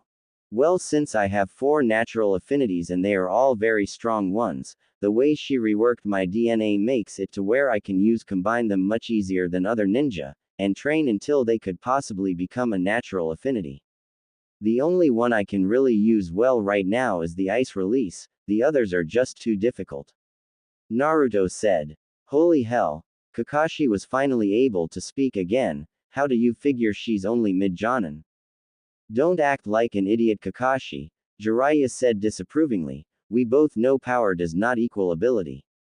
She's got the raw power, the ability to easily get way more powerful, and skills, but she has almost no experience. That's what will hurt her in any fight. As one of her regular sparring partners, she is quite good. But I'm not coming at her with intent to kill, and after fighting me for 3 years, it becomes too regular, too patterned. She needs variety and challenges. Remember, Naruto is an Uzumaki. Because of their natural sealing abilities, they easily pick up on the smallest details and patterns in a fight. While not able to actually predict their opponent's next move like the Sharingan, they easily can read their opponents. After 3 years, she can easily pick up any keys from me in a fight. Without me actually trying to kill her, I'm afraid she needs others to help keep her getting better. So that's why you wanted her back here. Tsunade spoke. That, and I've heard whispers. Jiraiya said gravely, whispers of war and rogue nin. I need to check them out and to have someone I trust watch her back. And you trust Konoha? Tsunade said curiously. Hell no. Jiraiya spoke again. I trust you, Iruka, and Asuma. I trust in Kakashi's guilt. I trust in Danzo's paranoia. I do not trust Konoha. Ah, Tsunade said, while Kakashi's shoulders slumped. Both suddenly jerking upright. Killing intent filling the room. Tsunade struggled to match it, and Kakashi fought back with his own hopelessly. Make no mistake, if I find out she has been mistreated like before, Konoha will learn of my wrath. It will learn why I truly was asked before you to be Hokage. It will learn why Orochimaru always flees from our fights. It will learn a very painful lesson. Jiraiya said, snarling before cutting off his killing intent. I hope we're understood here. We're understood, Jiraiya. Tsunade began. If you ever do that again though, there will be consequences, do you understand that? Sure, Tsunade, sure I do. The toad hermit spoke before turning to Naruto, ruffling her hair. Come on, I have a house here, we can stay the night. It's about time we got some rest. Wait, meet at Training Ground 7 tomorrow at 7 in the morning, so we can test you and officially give you a rank. Tsunade called out as the 2 nin disappeared out the window. Lady Hokage. Kakashi started. Yes, Kakashi. Tsunade spoke. Could Lord Jiraiya really follow through with that? The copy nin asked, curious and worried. I don't want to find out, Kakashi, the Hokage said, knowing in her heart the truth. I really don't want to find out. At sunrise there were quite a few figures gathered at Training Ground 7. Kakashi, Yamato, Sasuke and Sakura were together under one tree. The rest of the Konoha 11 and their former senseis were all gathered under another. Tsunade, followed by the Elder Council, Shikaku Nara, and Shizune, entered the area and looked around. Has Naruto not arrived yet? Tsunade asked all of those present. Not yet, Lady Hoka, Neji began before stopping to glance at the giant poof of smoke in the middle of the field. Never fear, Jiraiya the gallant is here.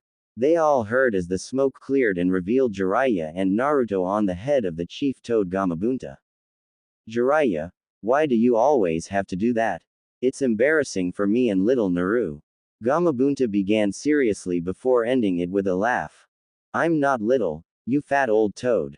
Naruto bristled, stomping down with her right foot, as Jiraiya wilted from Gamabunta's comment. The toad disappeared as everyone's sweat dropped, leaving his 2 summoners to land on their feet. Well, princess, here we are. What's the plan to test my delicate apprentice? Jiraiya said, laughing as Naruto began to swat at him. Those that hadn't seen her yet took in her appearance. Her hair was once again held back in high ponytail and by her black uzu headband, her golden locks flowing down her back. She had on a black high-collared vest that exposed her midriff. It was only partially zipped up, revealing the white sarashi she had. Back of the vest had the Uzumaki crest outlined in bright orange, filled with black, with the kanji for kitsune in blood red at the center. She wore loose black flowing pants, that she wore right on her hips and flowed down to her ankles. They had bright orange and blood red flames that curled from the bottom to about her knees. The belt that held them up was a black belt that had the kanji for oil in the center of the buckle in blood red. The belt had no pouches on it, but a sharp look showed small pulses of red, flowing throughout the seals that went all the way around it. She was once again shoeless, her tails flowing behind her, with a feral smile on her face. Normally the Hokage will have a rough idea of the ability of her ninja, with the ninja's direct superiors giving detailed analysis of the ninja's abilities or a showing in the different levels of exams for someone to be promoted. Tsunade began after a few minutes of looking at Naruto. Since we truly do not know where you are in terms of level and strength, we shall test you in several spars for specific abilities. Most of your opponents will be from your age group, so we can see where you are relative to them, since they have a variety of skills and we know their abilities well. Understood, Granny, Naruto said, still showing her fangs in a feral smile. We won't be testing you in Fuinjutsu since Jiraiya is a sealing master and claims your proficiency. As well as we won't be testing you in Genjutsu, since no Uzumaki has ever had the chakra control required to do them without seals. After a nod of agreement from both Naruto and Jiraiya, Tsunade continued, first we will test you in Taijutsu against Rock Lee, followed by Kenjutsu against Tenten, and then Ninjutsu against Sai. We will then take a small break for lunch, whereafter you will play a game of shogi against Shikamaru for a test in tactics. Finally, you will face Sasuke Uchiha in an all-out non-lethal fight, so we can see all your skills put together. In this way we can your skills individually as well as together. See your stamina and how you face several different opponents. We will begin as soon as you are ready. Sounds like fun. I'm ready anytime you want to start. Me and Sensei have already went through our morning stretches. Naruto said. Lee, Tsunade called out, continuing as soon as the Tokubetsu Jonin joined them in the center. All present were listening as the Hokage began to list the rules. This is a taijutsu-only spar. While chakra may be funneled the limbs to increase speed or strength of attacks, it cannot be used in any form outside the physical body. This is a spar. While I expect you both to go extremely hard, there is to be no killing blows and no true crippling ones either. There will be medics and myself around the area for treatment, but once a medic touches you, you are considered to automatically forfeit. If you leave the training ground, you automatically forfeit. If you cannot continue to fight in any way, you automatically forfeit. If at any moment you wish to give up, you can forfeit. The spar has a time limit of 1 hour, after which a winner will be declared. Winning should not be your goal. Naruto, Lee is a taijutsu specialist, your goal is to show your skills for us today. Kakashi will be the referee for today and will start the spar. Jiraiya, if you will come with me, we will leave these two for Kakashi. Tsunade said, walking away with the Toda sage to join those that followed her in. Kakashi quickly joined the two in the middle and looked to Tsunade. Begin, he shouted after seeing Tsunade nod and leapt away quickly. Naruto, I am so happy to see you well and rejoining us. Let us show the flames of our youth and do our best. Lee shouted, dropping into the base stance of the strong fist. Sound like fun to me, Lee. Naruto said, eyes gleaming as she slid into her own much more relaxed stance, tails fluttering behind her. All of a sudden Lee shot forward, attacking. His punches and kicks would have been blurs to any below high Chunin level. Yet Naruto showed off her amazing flexibility and own skills, because every single one was dodged or deflected. Yet she had not had a chance to attack herself. Deciding to change that, she caught Lee's right fist in her right hand, twisting and slamming her left elbow in his face, planting her left foot and releasing his hand and slamming her right knee into his ribs. Lee, seeing that Naruto was taking the advantage, leapt back, wincing at the hits he took. "Your flames burn very bright, Naruto," he said, grinning. "I guess I will have to take this very seriously. I was wondering when you were going to get rid of those pesky little weights." Naruto laughed. "I would not exactly call these little, Naruto. In fact, only Guy-sensei and a few others wear heavier ones." He spoke before throwing the weights to his former sensei, who winced at catching them, showing how heavy they really were. "Well, I guess if you're actually getting serious, I will too," Naruto said. She held her hands up in a hand seal, and all of a sudden, her body was covered in black lines before they slowly faded. "What was that, Naruto?" Lee said as he once again dropped into his stance. "Oh, those. They were just gravity seals. They are comparable to weights that you wear. Except they provide resistance evenly across the body, much like an increase in gravity. Plus, unlike your weights, I can increase them or release them with just a hand sign," Naruto said, smirking as she slid down into her stance again. This time she met Lee in a flurry of strikes. Once again Lee could not seem to land a blow. Naruto seemed to flow around every hit or strike. Her openings were not actually openings, her telegraphed hits never actually came, instead unexpected blows did. Every strike was both precise and strong, causing damage with every touch. This continued for a while, Lee becoming more and more frustrated. Even Neji and Guy-sensei could not avoid every one of his blows. After taking a kick to the chest that knocked him straight back, Lee had had enough. Gate of opening, gate of healing, gate of life, gate of pain, gate of limit.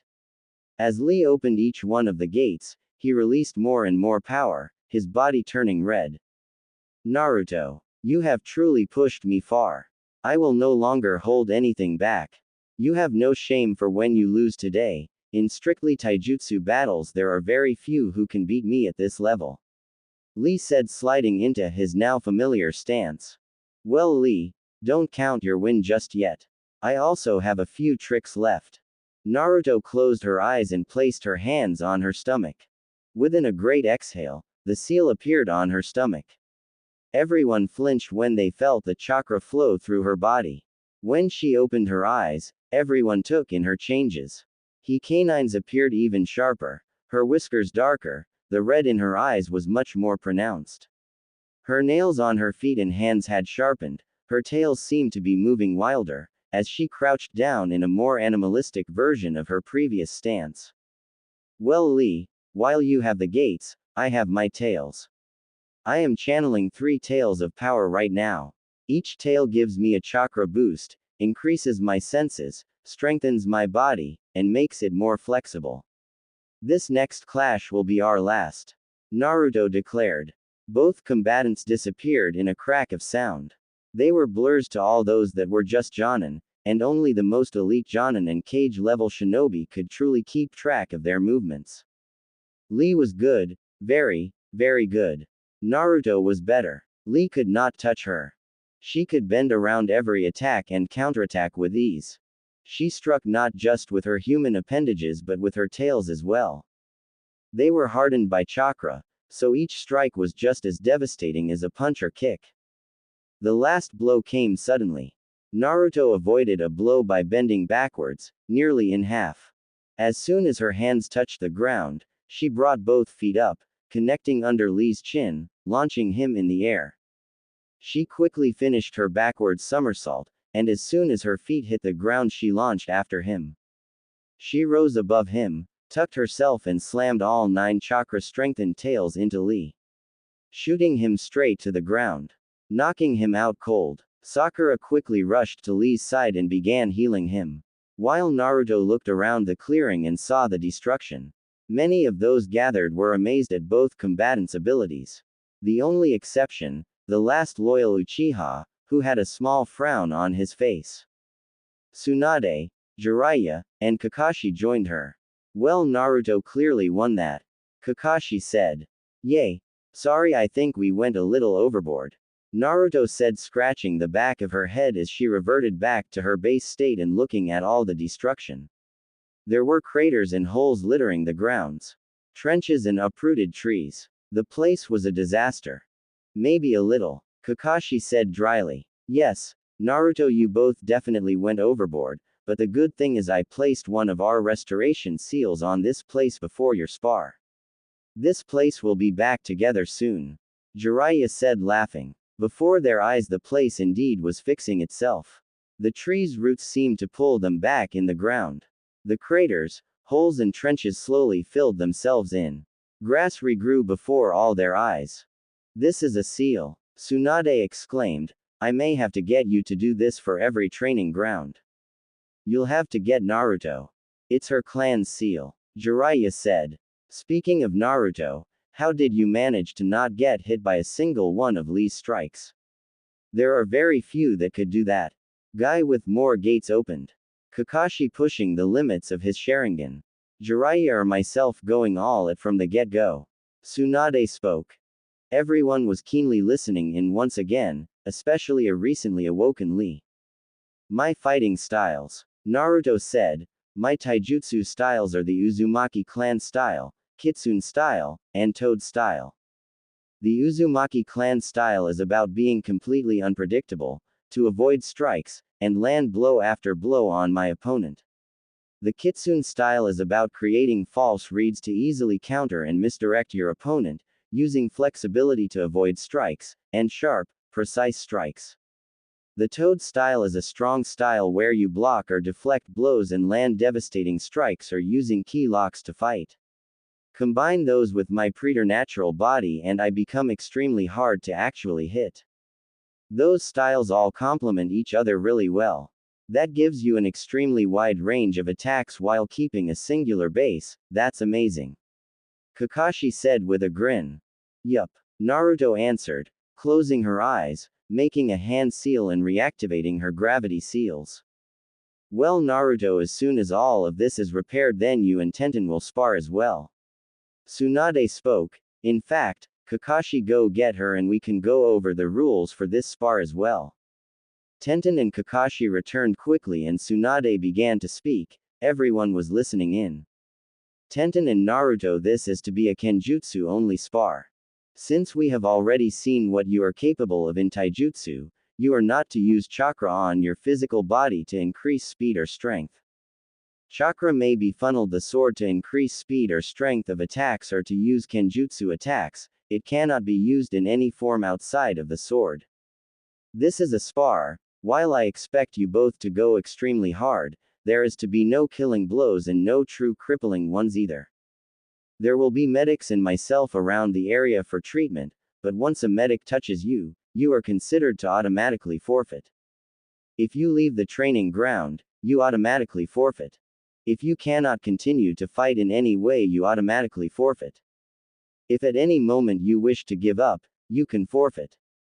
If your sword breaks at any moment in the fight, you may use a second one. If the second breaks, the spar is over. The spar has a time limit of 1 hour, after which a winner will be declared. Winning should not be your goal, Naruto. Tenten is a weapons specialist. Your goal is to show your skills for us today. Since we are looking at your skills in fighting with a sword, I ask that you do not use Crimson Princess but that you use one of the blades that we will provide to you. Once again, Kakashi will be the referee here. Sure, Granny, Naruto said with a grumble. Using Crimson Princess would have been way more fun though.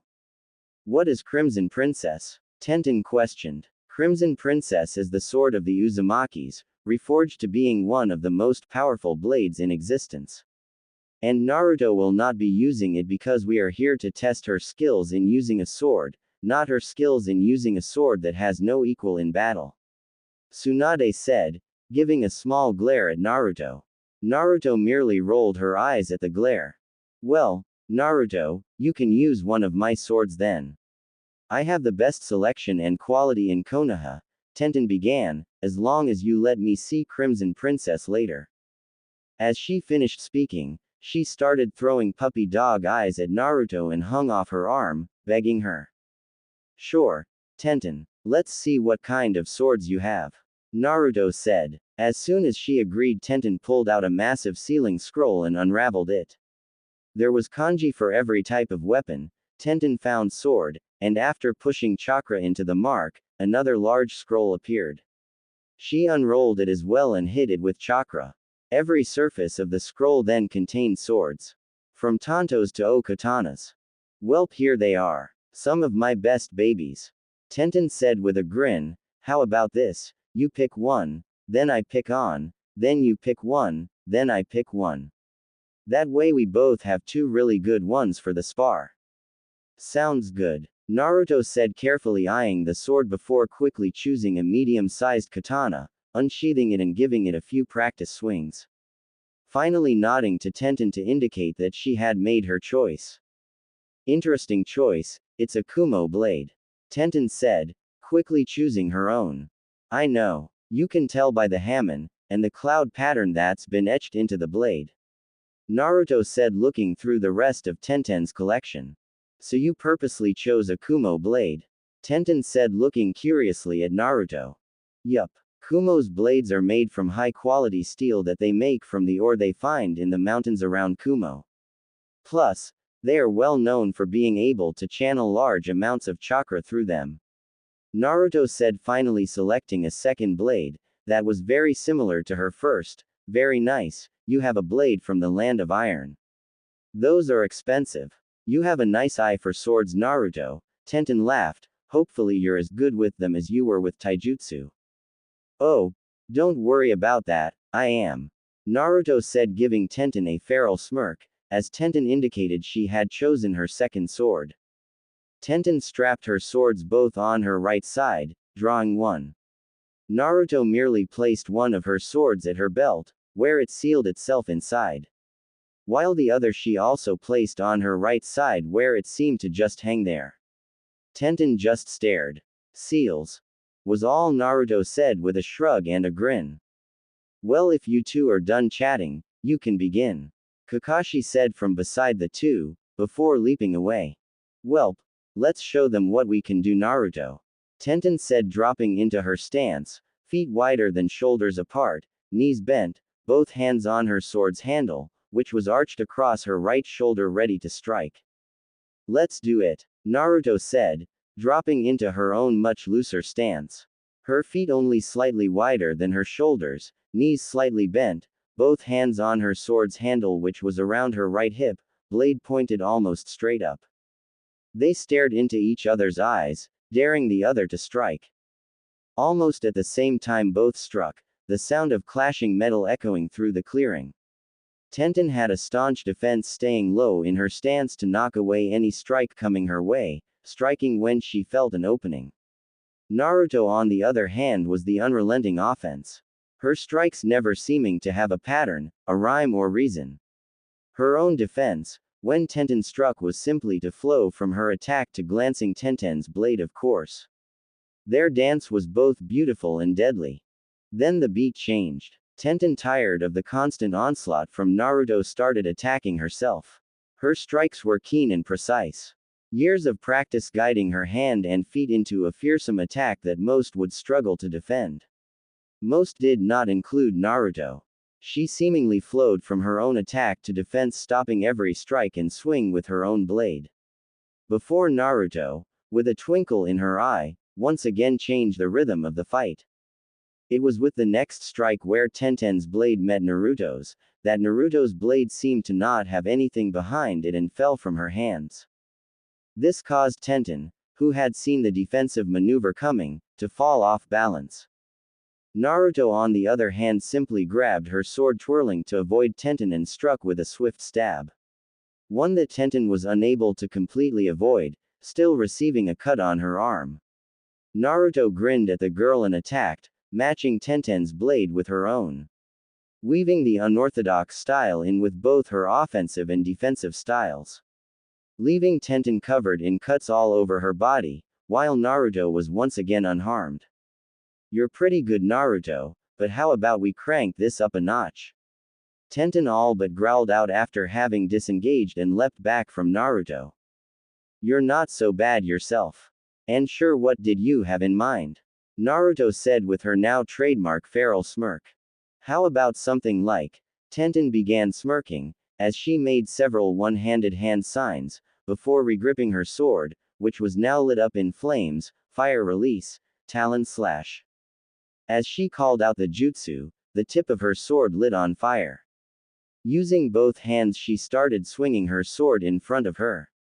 As she did, two more blades appeared coming from the handle on each side, at about 30-degree angles from the original, their tip alight as well. As she swiped, it created 3 horizontal rows of fire that flew at Naruto, the extra blades disappearing as she finished. Wind release. Hummingbird's hollow spear. Naruto quickly responded. Her blade was quickly surrounded by a cyclone of wind. The cyclone reached from the guard to the tip, enclosing the blade. With a quick thrust, the cyclone flew towards the flames. Normally, a fire release jutsu beats wind release, unless the wind jutsu is way overpowered. Normally, Naruto had no problem overpowering her jutsu, but being the blade wasn't sealed or made with chakra conducting metal and her own chakra was much closer to demonic chakra than human, she couldn't put too much into the jutsu. Even the amount she did had created small cracks all over the blade itself. The good thing was Naruto's jutsu was perfect against fire though. The long thin spear-like cyclone hit the flames and sucked all 3 rows of flame in.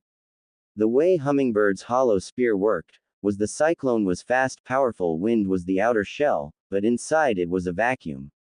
So, when the wind sucked the flames in, they forced it into the center where the flames were extinguished. The jutsu kept going, and Tenten had to dive out of the way to avoid it, but Naruto wasn't done. She dropped to a knee, using both hands to slam her blade into the earth. Earth release. Teeth of the tunneling badger. Naruto called out. From where her blade was in the earth, sharp rocks started to rise up through the ground straight toward Tenten, who once again attempted to dodge. She made it but received a gash on her leg. Once again, Naruto's chakra caused more cracks on the blade.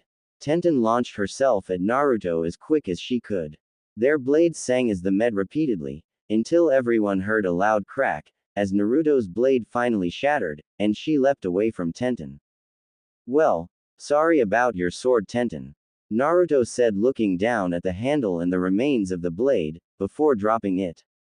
Knocking away the former blade's sheath, her sealing matrix activating with her chakra pulse and her second blade appearing sheathed on her side.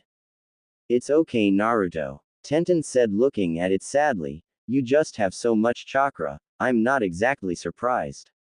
If it'll make it up to you, I can help apply some chakra conductive seals to a few of your blades. Naruto began before getting excited, or, I can forge you an Uzumaki sword. You really would. Tenten said, getting all excited. Sure. It's pretty fun actually. Naruto giggled. Let's do it then. Tenten said, a little maniacally. No offense ladies, but you really should finish this spar. Kakashi said, appearing with an eye smile before disappearing again. Well, he's not wrong. Tenten said, dropping into a stance again, using one hand to make a few hand signs and regrip the hilt. I've been pushing myself to be able to complete this technique. Lightning release, Dance of Thunderbird. Lightning enveloped her blade as she surged forward. The technique had been aptly named. A thin layer of lightning chakra covered the blade, and to the sides were 2 streams of pure lightning that twitched like flapping wings. Something most would not be able to avoid, but Naruto, due to her extreme flexibility, was, barely. Not wanting to destroy another sword, she knew she had but one jutsu. She quickly made the hand signs, a very small amount of chakra seeped into the finely made blade. Kitsune release. 3-sword style. Dance of the Vixen. As Naruto finished calling it out, she appeared to grow 2 more almost illusionary faces on her head, as well as a right and left arm out of both shoulders, each new pair gripping a blade. The 2 styles almost immediately collided. Naruto having to avoid or parry Tenten's lightning style, while Tenten attempted to understand Naruto's at all. The style was unorthodox in itself, but her 2 new swords at times would parry her swords or cut her, and others they would merely pass through, leaving her off balance. The clash lasted but a few minutes before Tenten found a sword at her throat. She cancelled her jutsu, admitting defeat. Naruto followed suit. Well, that was fun, but how did you do that? Tenten said, slightly out of breath, looking much worse for wear than when she had begun. Trade secret, Naruto said with a saucy wink at Tenten, who started to blush. Welp, at least this sword made it. Yay, Tenten said, looking at the sword as Naruto gave it back. It's a land of iron sword, I got lucky when I found it.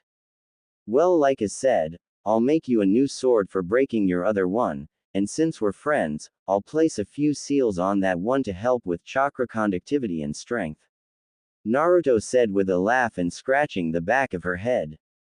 You will, Tenten exclaimed, hearts in her eyes as she appeared right in front of Naruto's face. Yup, she said with a grin. Well, if you two are through, Tenten, go get checked out by Sakura. Tsunade said, approaching the pair. Naruto, your third spar will begin as soon as the field repairs itself. Sounds like fun, Naruto said, grinning, having once again not been touched by her opponent. Fun, she says. Tsunade said to herself, looking at all the destruction that was slowly being reversed before calling out, Sai, come here. Yes, Lady Hokage. The strange boy said, quickly appearing in front of the two with a slight bow. Sai, you will be Naruto's opponent for the ninjutsu portion of the testing. This will also be the last bit of testing before lunch, so that Naruto can take a break and I can consult with my advisors on what rank we should be looking at. Tsunade said to the two, now this is to be a ninjutsu only spar. Since we have already seen what you are capable of in taijutsu and kenjutsu, you are not to use chakra on your physical body to increase speed or strength or weapons to channel ninjutsu. Sai, you will be allowed to use your scrolls, ink, and brush so as to properly be able to use your specialized ninjutsu, but you are not to use it for any sort of fuinjutsu or in conjunction with anything not ninjutsu related. This is a spar. While I expect you both to go extremely hard, there is to be no killing blows and no true crippling ones either. There will be medics and myself around the area for treatment, but once a medic touches you, you are considered to automatically forfeit. If you leave the training ground, you automatically forfeit. If you cannot continue to fight in any way, you automatically forfeit. If at any moment you wish to give up, you can forfeit. If you run out of chakra, the spar is over. The spar has a time limit of 1 hour, after which a winner will be declared. Winning should not be either of your goals, both of you should strive to show your skills for us today. Naruto for your placement and Sai for a possible promotion. Am I understood?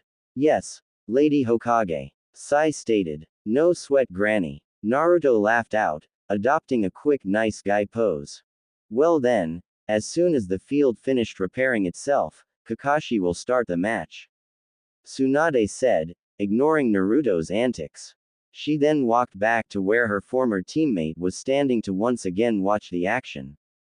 Lady Uzumaki, it is nice to meet you officially. Sai began before dropping his voice to where Naruto was barely able to hear, speaking without moving his lips at all, and I would like to thank you for releasing me of that seal.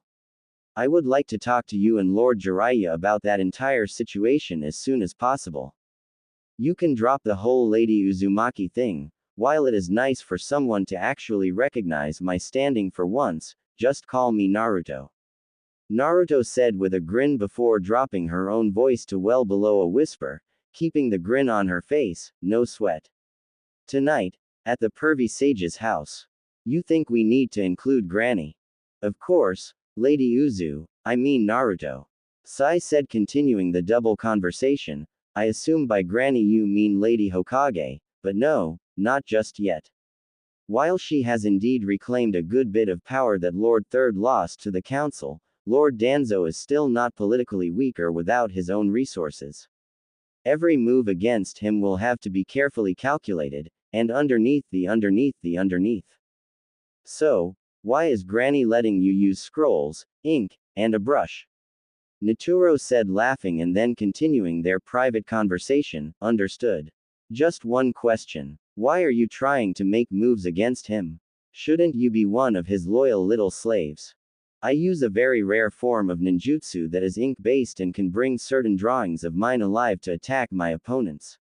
Sai said before looking straight at Ino and giving a very small, very real smile and finishing their conversation as he felt Kakashi approaching. I was once, but I found something that is much more deserving of my loyalty. Well, Naruto said, seeing where Sai was looking and giving him a wink, that is something else, isn't?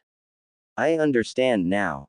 Well, Sai, I personally wouldn't have given away my main ninjutsu style to my opponent, especially one that had already beaten me. Kakashi said with an eye smile, completely oblivious to their private conversation and the double meaning in Naruto's last statement. She beat me before because I underestimated her, as all of us did. She also never saw me use any of it, so just by telling her the premise does not give anything away at all, really. Sai said confidently. Well, I guess we will see then. Kakashi said with an eye smile. Welp, since the training ground is almost completely fixed. Begin. The two quickly leapt away from each other and started going through hand signs. Naruto finished hers first. Water release. Water shuriken. The blonde called out. Normally this was a low-level ninjutsu that, depending on the level of the user, created a small amount of shuriken made of water from either the user's converted chakra or a natural body of water. It was, even in some of the more elite users' hands, at most a mid-level ninjutsu. Not for one knucklehead. Around 200 shuriken formed in the air, showing Naruto's high affinity and hard training as she pulled the water directly from the air itself. Water was not an uncommon affinity for ninja from Konoha to have, and yet to have this level of control over the element was unheard of. Only a few handful of ninja had ever reached this level, and only one from Konoha, the second Hokage. The shuriken quickly flew towards Sai, who had just finished his own hand signs. Earth release. Earth-style wall. Sai said as he slammed his hands into the ground. While this version was not as strong as the third Hokage's, it was less taxing on the chakra reserves. It was a very lucky move for Sai. Earth release techniques are very strong against water release, and it hid him from view. This allowed him to perform another ninjutsu quickly, and in the nick of time. Wind release. Hummingbird's piercing arrows. Naruto cried out as she finished her last hand sign again, taking a deep breath and spitting out 5 cyclones, similar to wind release, Hummingbird's hollow spear. These were different though. They were much thinner, they spun much faster, and were a solid mass of compacted concentrated wind. There was not a hollow center. Earth release. Hiding like a mole technique. Sai called out, disappearing into the ground as the arrows of wind easily cut through his earth wall, and seemingly exploded. The concentrated wind flying away from their origin in sharp destructive blades of wind in all directions. Utterly decimating the landscape around their origin point, the earth wall was completely gone, and the land around it having giant cuts in it. Sai quickly popped up behind Naruto, finishing a set of hand seals as he did so. Lightning release. Electromagnetic murder. Sai called as a ball of lightning leapt from his hands and hit Naruto in the back, causing her to drop. She tilted her head back at Sai and grinned though before calling out. Bunshin Daibakua. And Naruto exploded. The blast being big enough to engulf Sai. Although when everyone could see Sai again, he simply started to melt, and he was revealed to simply be an ink clone. Both clones gone, they left nothing behind but a blast zone and small pool of ink. Then Sai seemed to pop out of the ground, again it seemed. He was finishing a set of hand signs as he did. Water release. Water Senbon. He called out using the water still on the ground from Naruto's water shuriken attack. The ninjutsu created around 50 Senbon that Sai sent in varying directions, to draw out Naruto. It worked. She easily dodged several of them as she worked through her own hand signs, slamming her hands into the ground as she finished. Earth release. Swamp of the underworld. The ground under Sai quickly turned into sticky mud that he struggled to escape from. This gave Naruto the perfect opportunity that she took advantage of. Launching herself at Sai, a Rasengan forming in her hand. Rasengan. She called out, slamming it into Sai's exposed midriff. As she pressed the Rasengan into his gut, he grinned as her arm went through and he started to melt. once again revealed to be an ink clone. The real Sai quickly appeared, going through several hand signs. Ninja art. Ink prison bind. The ink clone stopped melting, and the ink splattered across Naruto, binding her in place. The jutsu wasn't a strong one and would never hold anyone above Chunin for any amount of time, but the few seconds it held Naruto was all said needed. He quickly flew through hand signs, ending on one and holding it, closing his eyes in concentration. Ninja art. Great flora nativity imitating drawing. Sai had been very busy underground. He had planted several scrolls with drawings of all sorts of plant life all over the field. Upon his calling out the jutsu, these drawings came to life. Trees, giant flowers, thorn-covered vines and more, all made of ink, seemed to burst from the ground, twisting and turning, reaching out to grab Naruto, who quickly leapt away, hand signs quickly being ran through. Lightning release. Wings of the Thunder Dragon. As she finished it, her arms were covered in a layer of lightning that seemed to have a wing shape to it. This jutsu allowed her to easily jump from living drawing to living drawing, her lightning-encased arms letting her glide through the air, adjust midair, and slice through anything that got close to her as she attempted to get close to Sai. Realizing the futility in it, she changed strategies, using her wings of the Thunder Dragon to launch herself high in the air over the training ground. She released the jutsu and started on the hand signs for another as she fell. Water release. Uzumaki's Great Whirlpool. She finished the jutsu, holding her arms out at her sides, palms up, water started to be pulled from the air encircling her. At first it was only a little bit, but quickly it became as giant whirlpool, flowing around her ending at her feet where she stood on it. The whirlpool continued to grow in size as it shredded anything it came into contact with.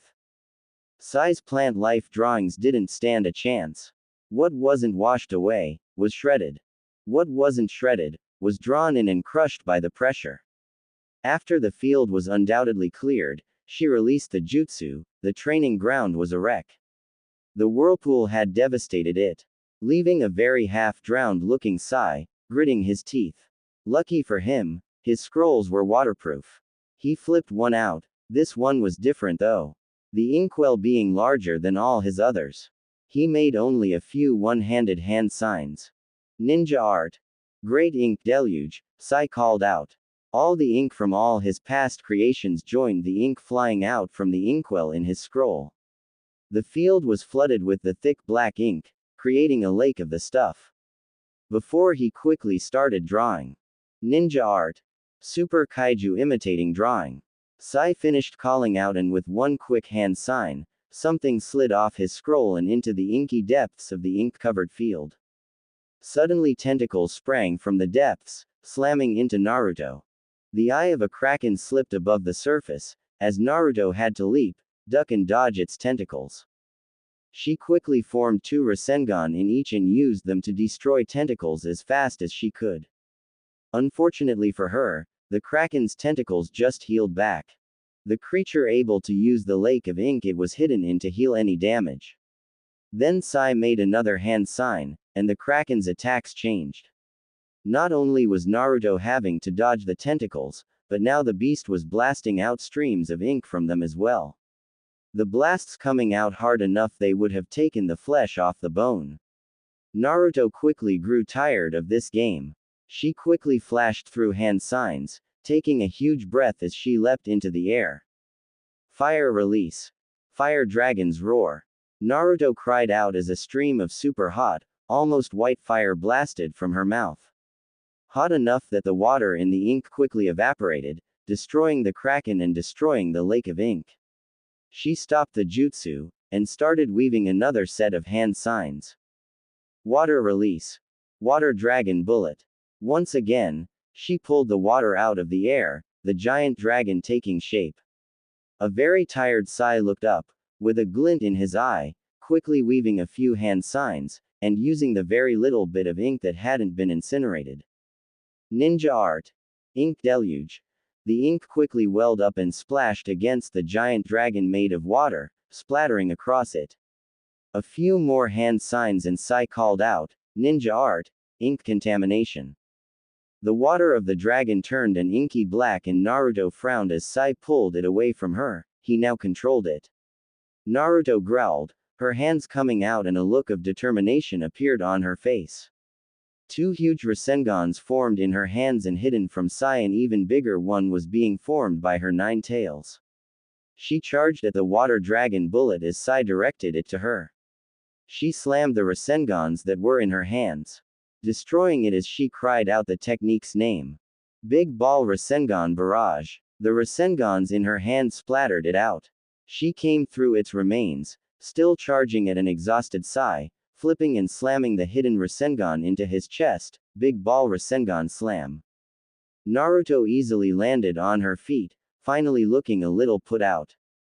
Sai on the other hand was in a trench, where her attack had landed perfectly. He wasn't knocked out, but he was in no shape to continue fighting and both knew it. Naruto walked up to him and reached down. Sai looked at her hand before accepting it to be helped up. Sai took a step back and looked at Naruto. You are a hard opponent to face, Kakashi-sensei. I am no longer able to continue this spar. I forfeit, Sai said, giving Naruto a polite bow. She quickly returned it. You weren't a slouch either. Those drawings of yours are awesome. I'll spar with you anytime you want. Naruto said with a grin. How about y'all wait a while before that? Kakashi said dryly and pointed around. I don't know if the training ground can take that on a regular basis. I guess we did go a little overboard. Naruto said with a giggle. Brat, that was more than a little overboard. Tsunade said as she, the elders, and Shikaku Nara walked over. On the other hand, we did ask for you to show off for us. So, I guess you did that. Sai, you showed us usage of 3 nature releases, as well as reports from Kakashi say you have 4, with your weakest being lightning, which you showed today. You also showed great talent over the Super Beast Scroll imitation art and its variations. Some that I have never even heard of. Those are all new techniques that I have been developing, Lady Hokage. Although this is the first time I've used them in a full-on spar. Sei said. Very good. With that in mind, if the honorable elders or my Jonin commander do not have any objections, I am promoting you to Tokubetsu Jonin. After 6 months as such, you can apply to be promoted to full Jonin. Tsunade said, looking around at her advisors. Seeing Danzo frown, she continued, although promoted, your primary assignment will be on Team Kakashi for now. Thank you, Lady Hokage. Sai said as he saw Danzo nod for him to accept. I will do my best to continue to protect and serve Konoha. As is expected, Tsunade said, and then turning to Naruto, you on the other hand still have a few tests left before we finish deciding your placement. Since it's only around 10 o'clock, how about you go ahead and begin your shogi match with Shikamaru? This will give us a better look into your tactical and strategic thought process. And once again, don't worry about winning. Shikamaru has only ever been beaten by his father.